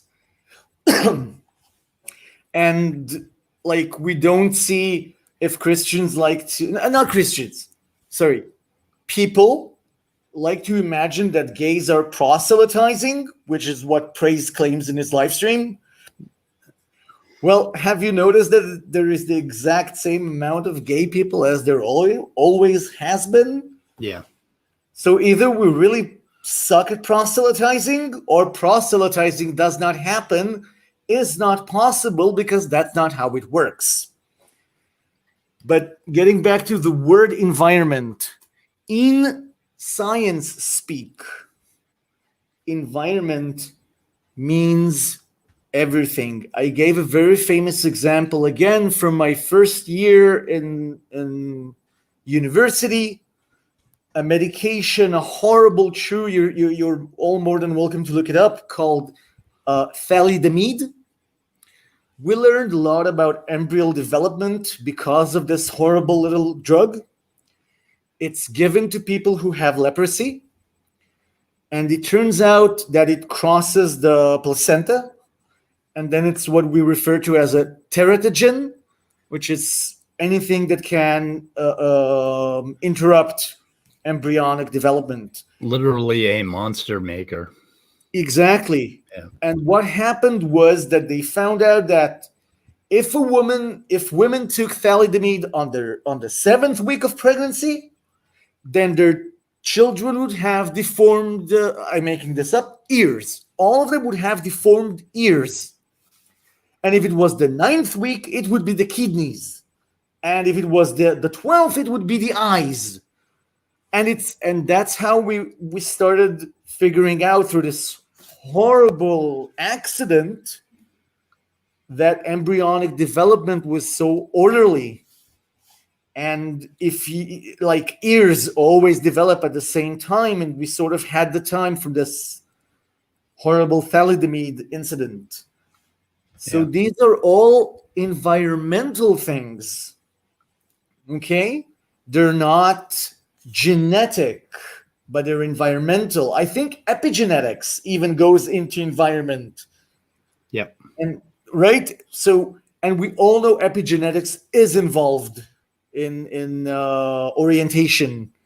Yeah, and epigenetics epigenetics is very unlikely to happen by cultural or brain or what you're thinking influence. It's most likely going to happen by temperature or something, or stress in your environment, or something more basal than Yeah. than how you raise a kid. I mean, if you put dresses on a kid, on a boy when he's 3 years old, it's not going to have an epigenetic effect. There is no fucking way that Yeah, would but be epigenetics. I like to make the joke whenever my mother would complain, would like make any sort of remark on me being gay. I would tell her, Mom, you raised me in a pink room. And her reply was, I asked your grandfather to paint it peach. It's not my fault he got it pink. That was it. It was the pink room. Had an Yeah, epigenetic but if effect it was on you. peach is masculine. Yes, Then I would have exactly. come out like Arnold Schwarzenegger if it was peach. But no, it was pink, and I came out a fruity homo. Yeah.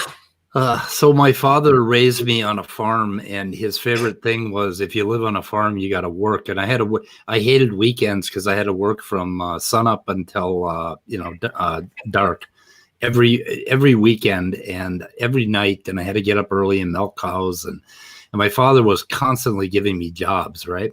So when I raised my sons, I decided I was not going to do what my brothers did or what my father did, and I never gave them any chores at all. So they never had to take the garbage out. All they had to do is eat ice cream, read books, and watch TV and play video games. So anyway, so now they're when they were in their 30s, they actually said to me, "It's your fault that we aren't very good at cleaning up and getting things done because you didn't give us chores when you were." So you can't fucking win. I mean, we have been down on my father because he was such a hard ass, and they're down on me because I wasn't. And you know what I told him? You know what I told him? That's your fucking problem. It's not mine. Yeah. I taught my kids English when they were. I only spoke English to them when they were little. Yeah. So when she was around 3, my daughter learned how to say, "Daddy, you're an embarrassment." I made sure she knew how to say that. I told her this will be useful one day. Yes. Might as well learn it now. Yep. Well, my kids used to call me an asshole when they were young. We also allowed swearing, and I never censored anything. There's only one movie I wouldn't let them watch, and that was Silence of the Lambs. Mm-hmm. And they eventually found that and watched it anyway, and they loved it. So I don't know, but Silence of the Lambs is a comedy. Yeah, but they would call me an asshole when they were like 6. They were like, "Dad, you're an asshole." Like, yeah, you're probably right. So where do we want to move next? Let's maybe do one more topic. I don't know. I've got let's see. I've got this birth order. Okay. Oh, okay. There's something about there are 2 testosterone storms that hit males. One is in the womb, and the timing of that testosterone storm, basically, and I don't know much about that because this is not my field, but basically in development, there is a first wave of testosterone, and that was indicated in whether or not in sexual orientation in males. And I don't know how it works in females. And there is another one that hits you at puberty. That that is the most difficult one.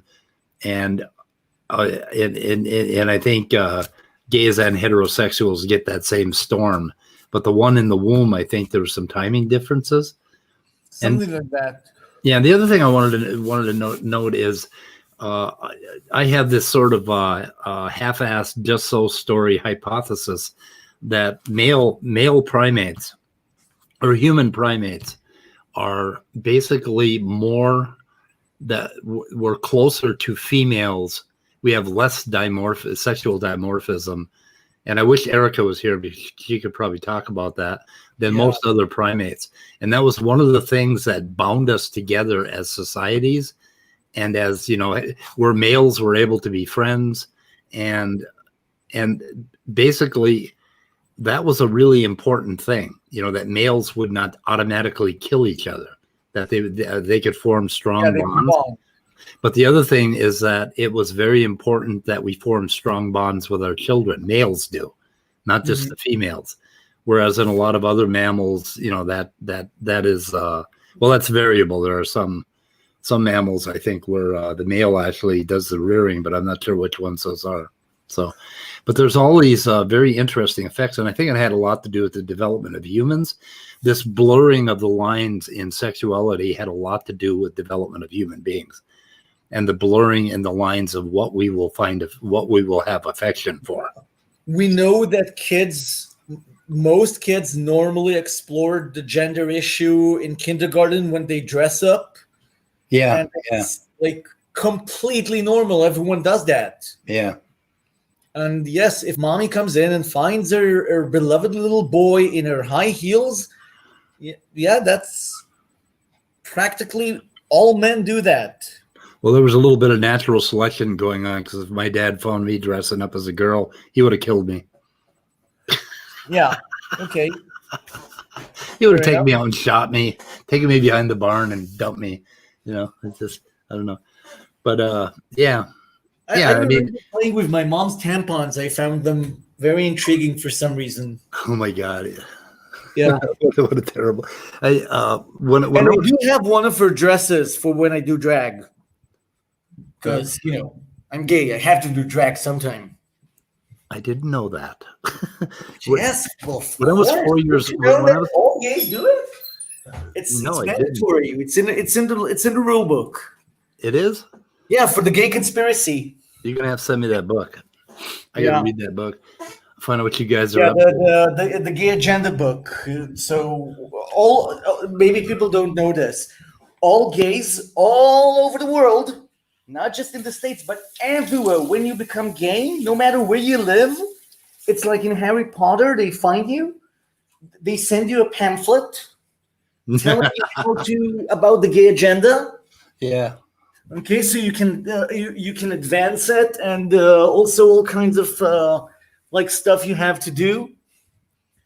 So yeah, all gays get the letter. It's very well known. What's like that AARP thing? When you turn 50, they start sending you the pamphlets on being an old man, and then when you turn 60, they send you the real pamphlet that tells you how your basically your balls have been leading you around all your life, and they explain everything to you. They explain they explain why you had why you were like so flustered by women, and why. I mean, they explain the whole thing when you're 60. They send you a pamphlet. I don't know if you guys do that or not. There's this amazing Israeli song where somebody says that when he was a boy, he found a bird in his pants. And the bird said, "Trust me, I'll make you happy. I will make you as happy as possible. And all you have to do is do as I say." And it goes through his entire life. And in the end, the bird kind of stops functioning. And it's barely moving around there. And it says, "What can I say? I got it wrong." Yeah, I think that is. And it says you can zip up again. It's like, "I'm sorry, I got it wrong. You can zip up." Yeah. Actually, I fell in love with a beautiful, way too young girl, and had a relationship with her when I was 48, and we broke each other's heart, and that was the end of it for me. So I was pretty much done by the time I was 50, and for the next 10 years, I just shed all that bullshit. And I consider myself asexual right now, so yeah, I'm happier than fuck. I am a very, very sexual creature. Maybe also goes with I'm bipolar, so manics also tend to be hypersexual. So no, I don't see myself ever going through an asexual stage, but have fun. Yeah. Is it okay if I, before we end this, I want to touch a bit about Sodom and Gomorrah? Sure. Because it's like important for me to demonstrate that even scripturally he got it wrong. And so, you know how there's this accusation going around that Christians don't actually read the Bible? But in Israel, if you want to get your high school diploma, you have to take a final exam in Tanakh. Everyone in Israel can read the Tanakh, can understand the Tanakh, can interpret it, and should also be able to do stuff like know laws from the Tanakh, understand all kinds of literary motifs, understand. We also learn like the critique of the Tanakh, and like why are there two Genesis stories? That's something that appears in our final exams. Every Israeli who wants a high school diploma has to know why there are two Genesis stories. So if you look at the Sodom and Gomorrah story, what everyone, including Praise, likes to focus about is those angels being told, Lot being told, bring the angels out so we can know them. And he says, no, I'll give you my girls. And everyone remembers that. But that is not why Sodom and Gomorrah were destroyed. That is not the whole story. That's just the middle of the story. The story doesn't start there. It doesn't start with the angels coming to Sodom. It starts with God having a one-on-one with Abraham. And I don't have the verses, and I'm not going to run around trying to find where in Genesis each thing appears, because that's not my thing. But basically, God says to Abraham, I'm going to destroy Sodom and Gomorrah, for they have yelled unto me.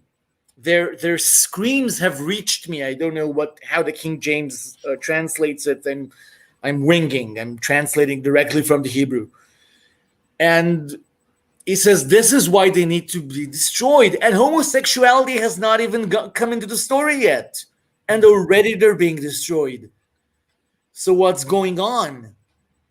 Well, the Sodom and Gomorrah story, according to Jewish interpretations, is not about homosexuality. Even in the rest of the Bible, the Old Testament, Ezekiel goes and talks about Sodom and Gomorrah.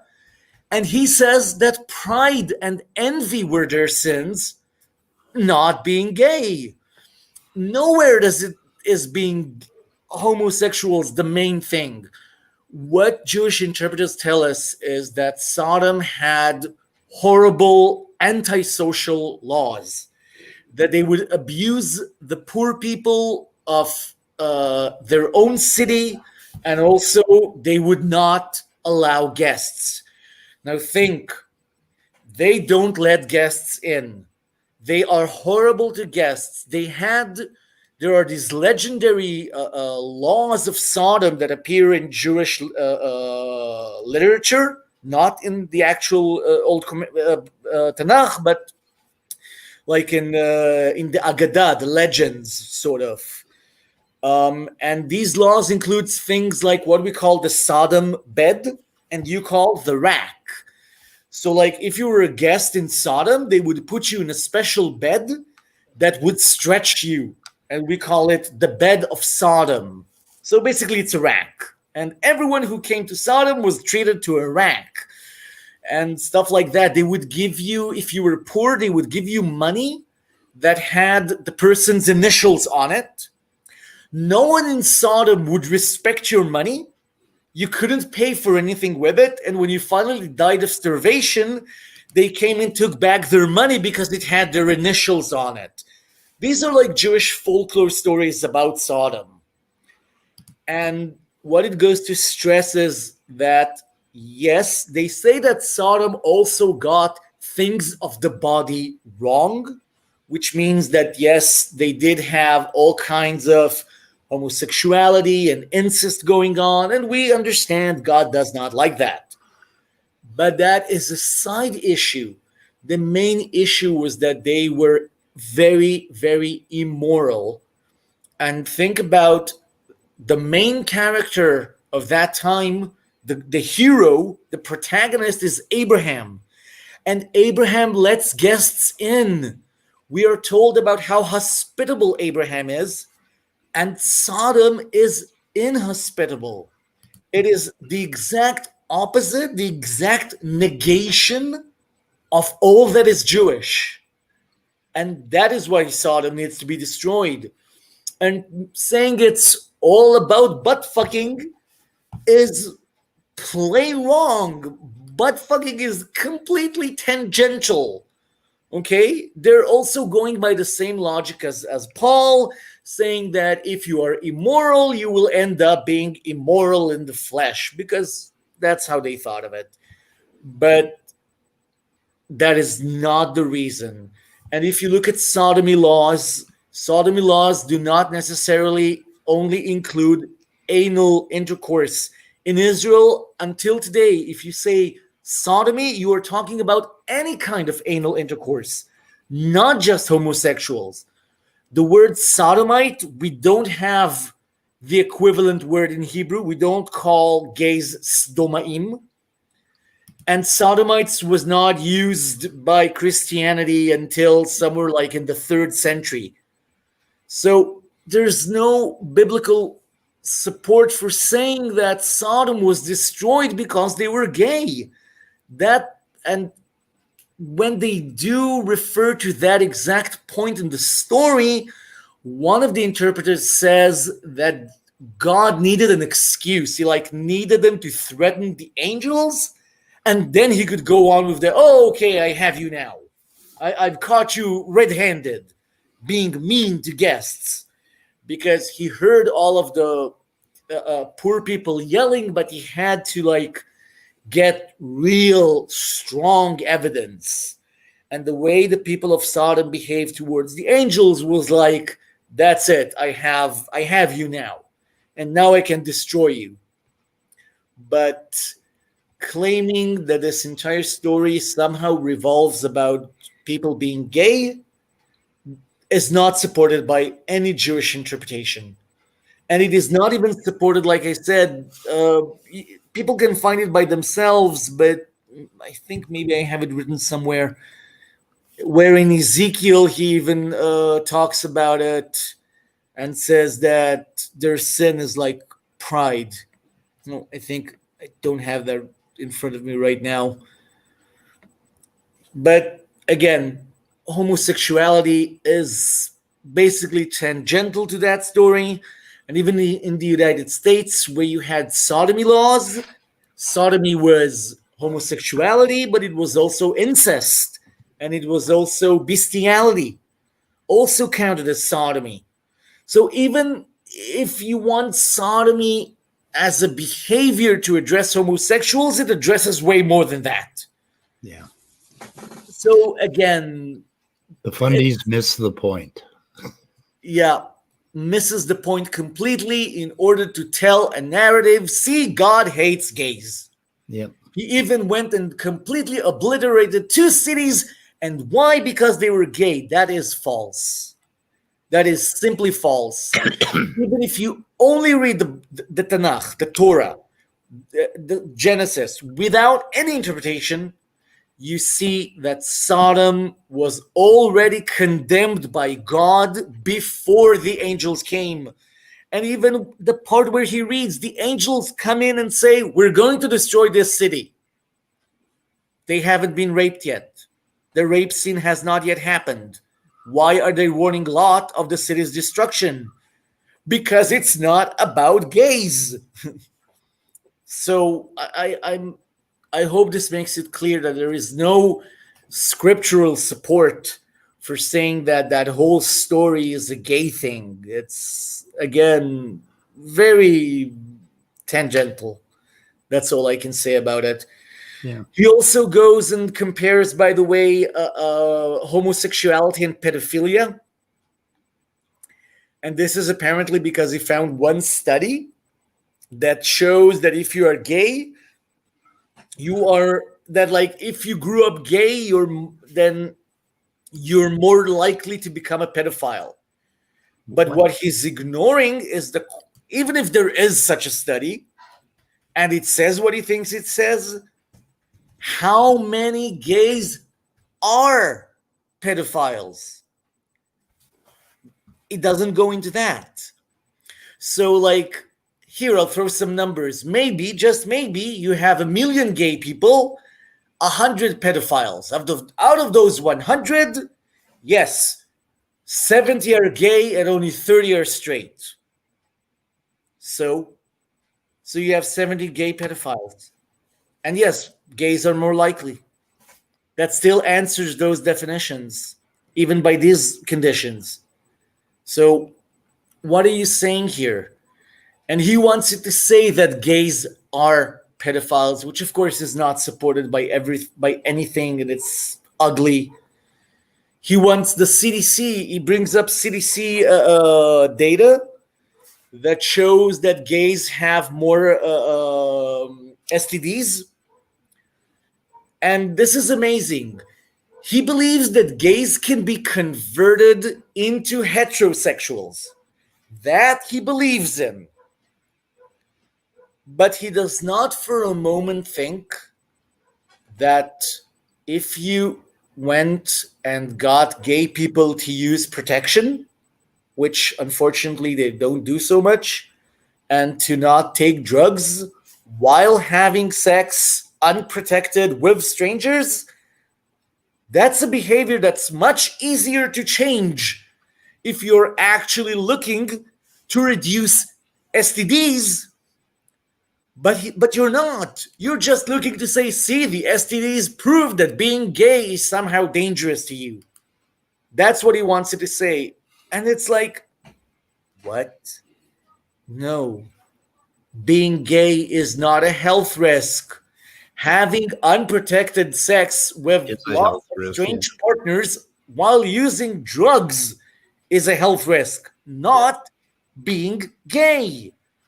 I can't find a study about. I can't. Did he have a study about gay men and? Yeah, he does. He shows real CDC data about gays and STDs, and I think he does have a study somewhere in that stream about gays and pedophilia. But again, he's like, I have one study, and if I have one study, then, well, I win. And I mean, I think that, the bit there where I try to ask him if he actually understands the science he's quoting.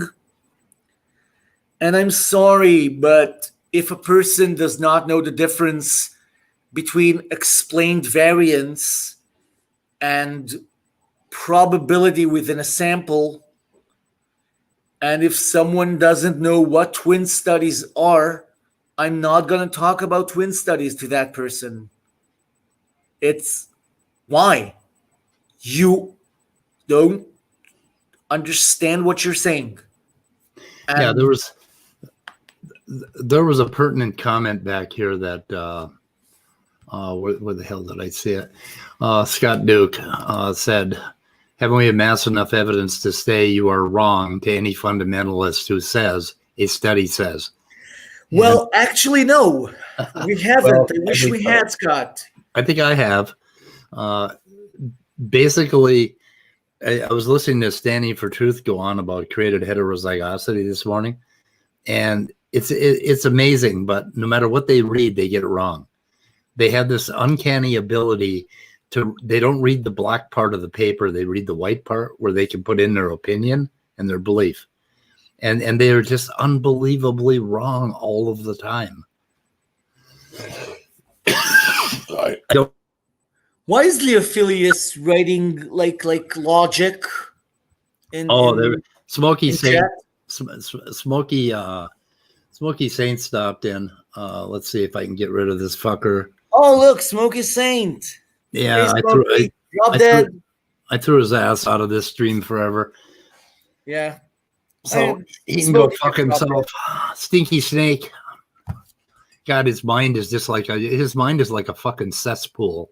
He's just the lousiest human being I have ever listened to on YouTube, except for Matt Paul. I just want to address Leophilius in chat is like writing Logic. logic in like the I forget what you call that type of writing. That's Like symbols, symbols, or that's symbolic logic. oh fuck. And I just want to make it clear that our professor, when he was teaching us symbolics, he said, even I sometimes, when doing like a very, very complex argument, I get it wrong when I try to convert it into symbols. So it's a messy piece trying to like convert stuff into symbolic logic. That's ugh. Yeah, it's a bit. If you can convert a regular argument into it, it's difficult.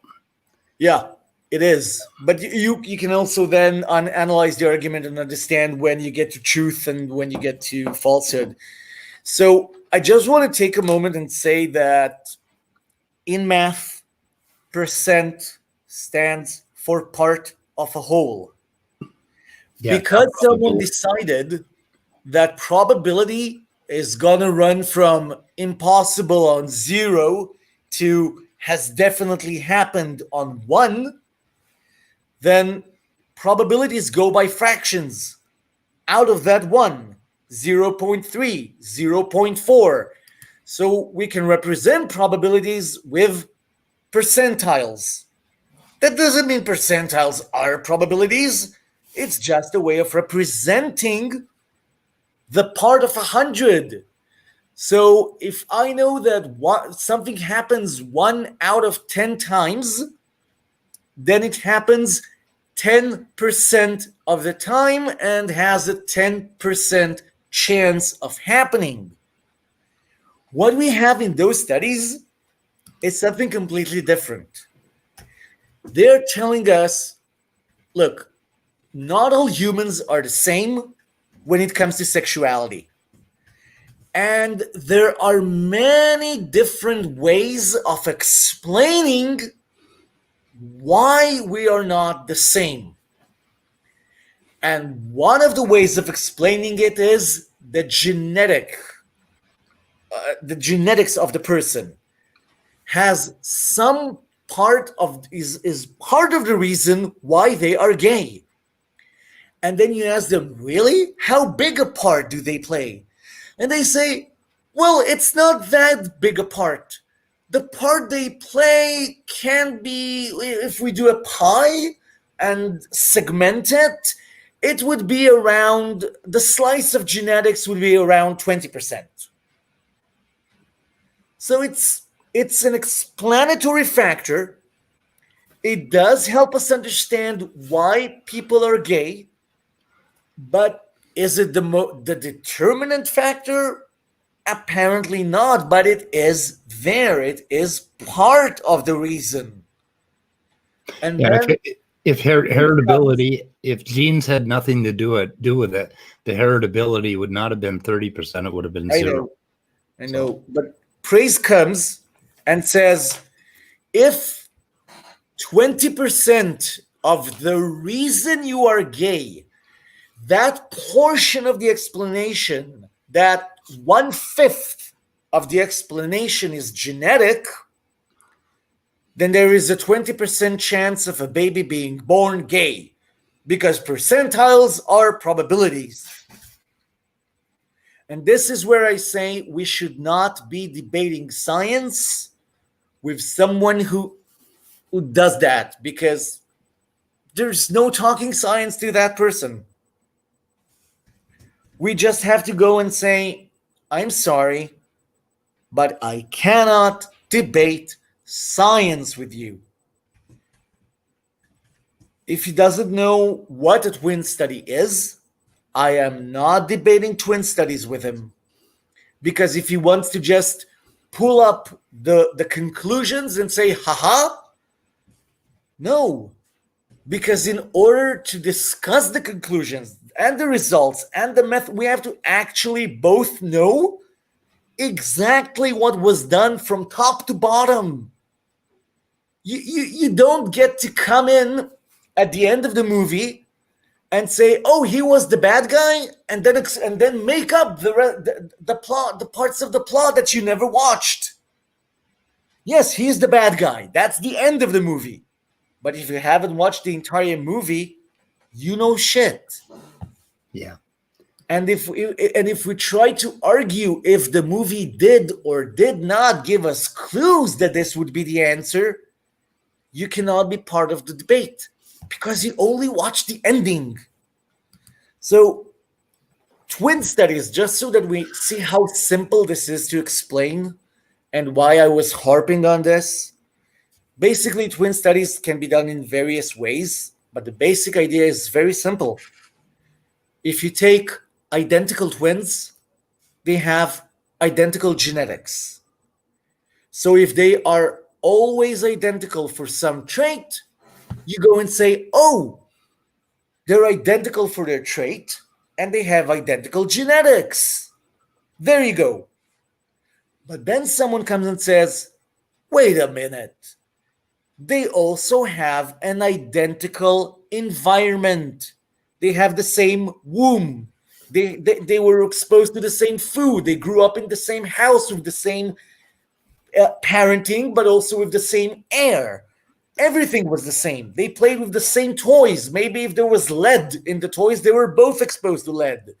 But identical twins can develop in two different compartments, and Yeah, but they have they have a very slightly different environment in the womb. I know, but theoretically, you have a problem differentiating just with the identical twins. You can't for sure say that it's genetics.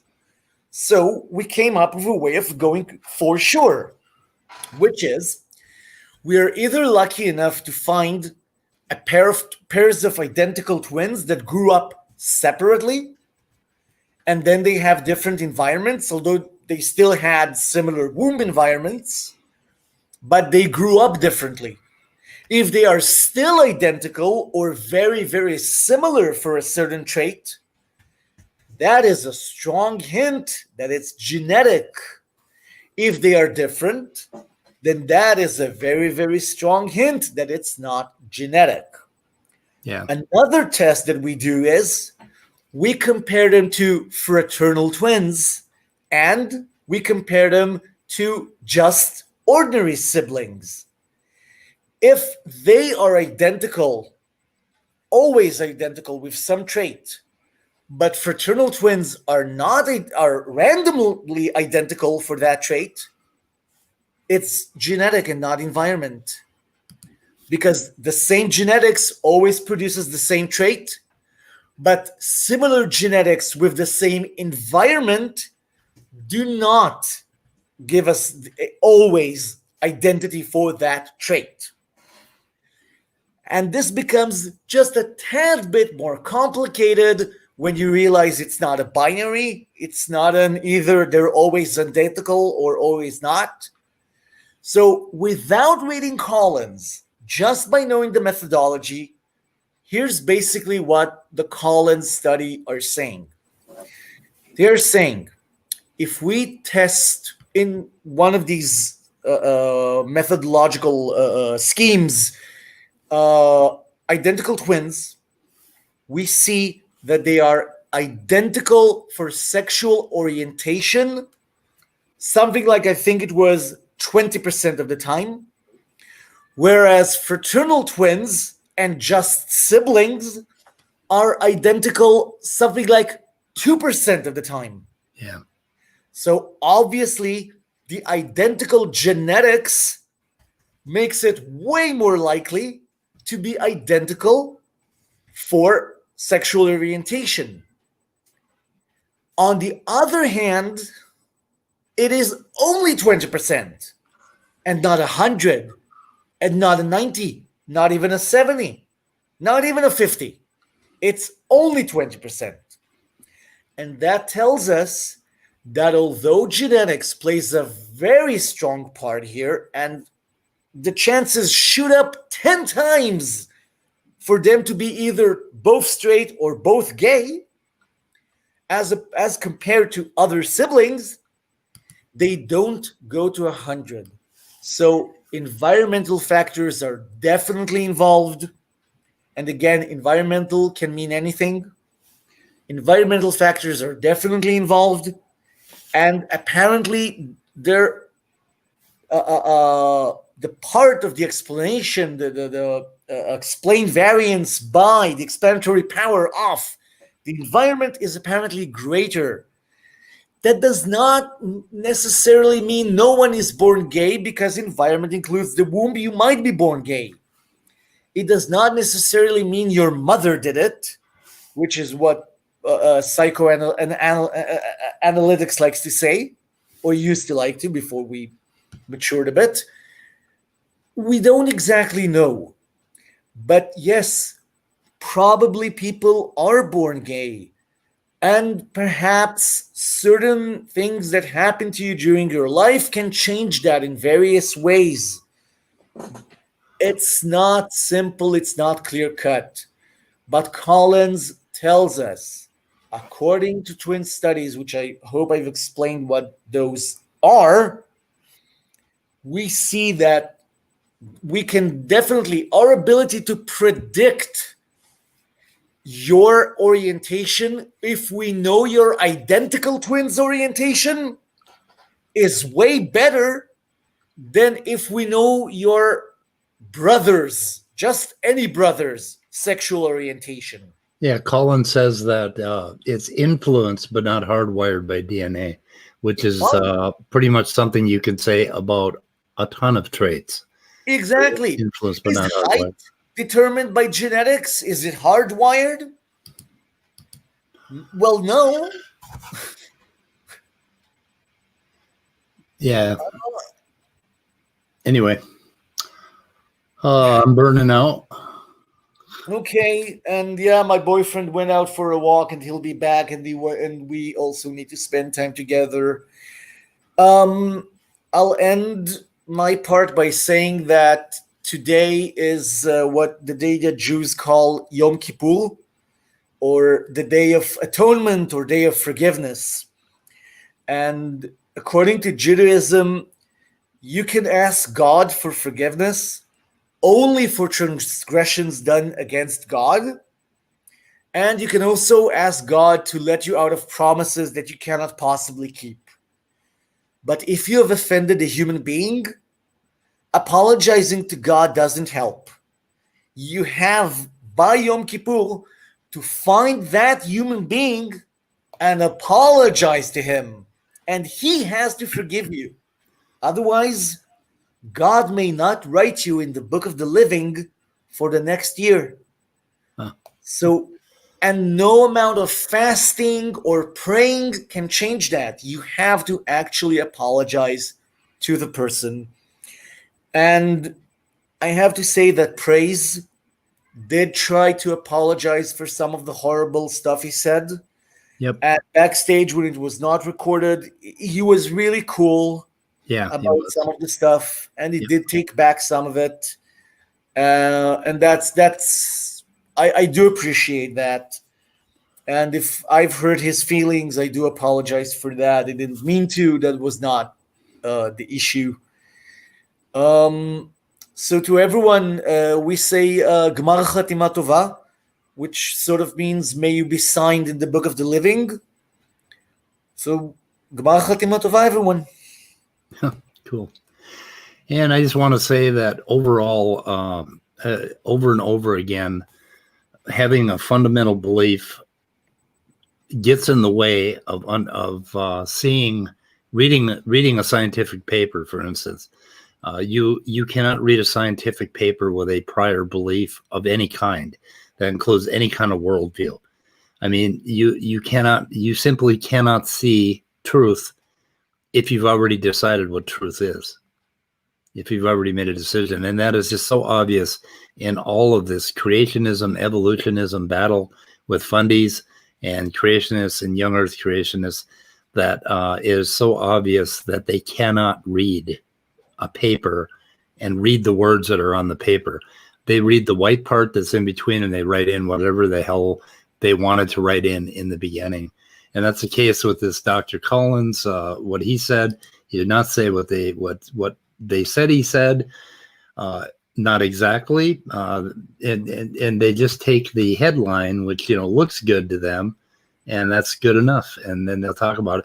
And the other things is Collins is not some kind of a goddamn god in science either. He's a man with an opinion like anybody else, and so is Kunin, and so is everyone else. Everyone that I believe in. I mean, I'm not going to hold up one scientist and tell you that, oh, this scientist says this, therefore that's the case. That is such bullshit. You have to look at multiple papers, multiple texts, and understand. And here you get the narrative again. Yeah. Where, like, if only one scientist says this, then he's like a Galileo. He's like the only honest scientist on Earth. Yeah. So you have to listen to him because he's the one. Especially if he agrees with you. Yeah, he found this very famous one study that shows that I think he found two actually, but one of them is really, really famous that shows that conversion therapy works. Oh my God. And as someone who studied psychology, I am very, very opposed to the word therapy going in the same sentence with the idea of conversion or reparative. These are anything but therapies. And this really preeminent psychologist did a study saying that it works. And this study was done in, I think, 2001. And the cool thing is that study does not show it works. It says something like they acquired certain skills in heterosexual contact or some such. Oh, look, Jay's here. Hello, yes, Jay. Finally, he just woke up. What a bum. God. So, as I was saying, what was I saying? I was saying something. What was I saying? Goddamn if I know. I'm almost 70. Don't fucking ask me. Keep track of it yourself, young man. Damn. Jay cost me my. Oh, I've lost my train of thought. ADHD. You did it to me too. We're so blown away by you finally showing up, Jay. You were supposed to be here 3 hours ago, or 2.5 hours ago. What the fuck? Anyway. So what was I talking? I was talking about something important. I can't remember. We're talking about Collins. We're talking about appeal to authority, the one authority. I don't know where it went. Oh yeah, the Galileo thing. So this one Galileo thing. With they got some abilities with the other sex.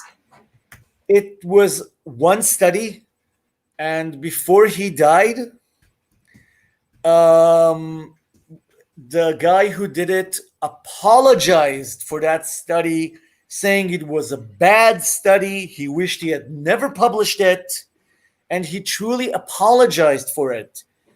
So finding this one knight in shining armor running to the defense of Christianity, well, he apologized. So, no. Yep. That study is crap, and he admitted it was crap. Everyone said it was crap. It's highly criticized. And no, conversion therapy is not therapy. It is abuse. It's been done in the past. I'm not saying that's what everyone does, but in the past, they've used, look it up, they've used shock and other aversive stimuli. Oh, no. Like making you feel sick and then showing you, like in Clockwork Orange, making you sick and then showing you gay porn. Yeah, I think we just passed a law. Or they would hook up electrodes to your penis. Yep. And if you had an erection while watching men, you would get shocked. They just passed a law in my state, I believe, making that illegal among other kinds of weird therapy. There's this thing in the United States, I don't know if it's all over the world, where they have boot camps for teenagers. Yeah. because basically until you're 18 years old, you don't have any fucking rights in this country at all. And your parents can put you in a camp where they can possibly kill you, and they have killed kids, and they've done horrible, horrible things. And I was involved. There is a treatment program for alcoholism in Minnesota, and Minnesota is kind of really actually the place where treatment programs for alcoholism kind of started. And Really? they have but they had two different treatment. Okay, in this one facility, they had two different areas. One was for teenagers, and one was for adult alcoholics. And I was in that treatment center, and we were not allowed to even talk to the teenagers. Yet they had the nurses watching the teenagers get browbeat by counselors, and they filmed them in their rooms. And I think they even had a camera in the bathroom. And they used to put these teenagers had to write horrible thoughts that they had in a journal. And if their thoughts weren't horrible enough, they got browbeat, that they weren't being honest. And this was going on in the year 1999 in the United States. So Basically, I really do, these I'm kids were sorry. being I'm trying to listen, but I see that I'm losing focus here. okay. I'm losing focus. Like the too. ADHD thing is kicking in. I did want to do one more thing before we go, and this is there are really good books to read about all of these subjects, and I do want to recommend one written by a psychologist about one of the things he touches upon is maybe why gay people do have risky behaviors when it comes to sex, and how AIDS has affected the American gay community. Yep. It's called... If you post them in private chat, I'll put them in the description. So I have it on my Kindle. It's called Out of the Shadows, Reimagining Gay Men's Lives by Walt Odette, who's a psychologist. And it includes like case studies about what it revolves around. What is the identity of the homosexual man in America? How AIDS has affected, or HIV has affected the gay community, and also it also touches upon that subject which Praise finds so interesting: why gays maybe have unprotected sex, what drives that. And I'll give you a hint, it has to do with the fact that they don't value their own lives because no one told them that their lives have value. Yeah. Well, they just don't like condoms. I don't know if you guys have met, but Jay just showed up. So Hi, Jay. thanks Bye, for Jay. showing up. Guys, I really do have to go. We can do another stream about this some other time if you really want to. Yeah, Jay, you could have us. You should let me know next time you have a stream. I kind of want to get on and talk about naturalism for one thing. Okay. But we're pretty burnt out right now, and Yeah. Yeah. I'm actually quite out of energy. I need coffee. I need cigarette. I need food. I need a nap. I need something. You bunch of yams. Also, Yeah, it's I gotta- 1:30 and I haven't had my dinner. I have to climb up on my walker and go over to the place where I take a nap. Don't Anyway. forget Geritol. Yeah, oh yeah, Geritol. Hell yeah. I drink that shit by the gallons, man. In fact, I pour it in my hot tub, and it bubbles. Amazing. It's fucking amazing. It's great. You know what I loved? I got SFT angry on purpose by writing some really horrible comments about him. Oh, good.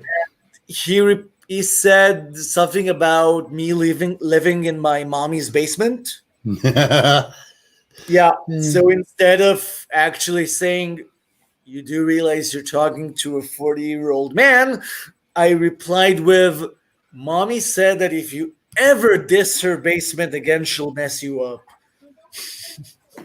You know what I told him this morning? Somebody mentioned he had a sore throat on his stream. And I made a comment on his video. I said, I must admit to getting a little excited when I heard about your sore throat. I am a bad person. And I'm not sure, but I was hoping that, like, I don't know. The connection. Yeah, something. Yeah. That too. Oral. While sleeping. Yeah. Yeah. Okay, guys, We'll I'm see. leaving. Okay, Bye-bye. Manny. Goodbye, Manny. Bye, Manny. Love you. Come back. Love you too. Okay. Yeah. Anyway, I was just going to say, it didn't take anything for me to get get SFT and raw mat irritated. I just had to ask them questions. oh yeah, if you ask, like, if you put their nose in it, they start to stammer and stutter. I'm trying to get SFT to come on my channel and explain created heterozygosity to everyone, because he doesn't know what the hell he's talking about, and he thinks he does. Well, that's how it starts. Yeah, that's how it starts. Yeah. Sorry about. I slept in. I wasn't sure if we were on or not, and then his email came in at like 12:30 a.m. for my time, and my computer was shut down, and I was watching a movie. So Yeah, what time is it where you are now? it's 11:30 where I'm at. In the morning? Yeah, I'm California. Oh, you're out west. Okay. Yeah. Oh yeah, we could have done it a little later. That's why I was kind of leaving it open to you guys to suggest times. So Yeah, 9 a.m. was fine, but I wasn't even sure if it was still going, because when I said it works for me, I didn't hear anything else I didn't see anything from Meny saying, or at least I hadn't yet seen anything from Meny saying, yeah, that works too. So I didn't even know what was going on, and I didn't check my email before turning in. So that's why. yeah. Anyway, I'm going to end the broadcast and talk to you for a minute backstage, if that's okay. Yeah, that's fine. Okay. We'll see you guys. Thank you for showing up. And I've lost it, so I'm leaving. Goodbye.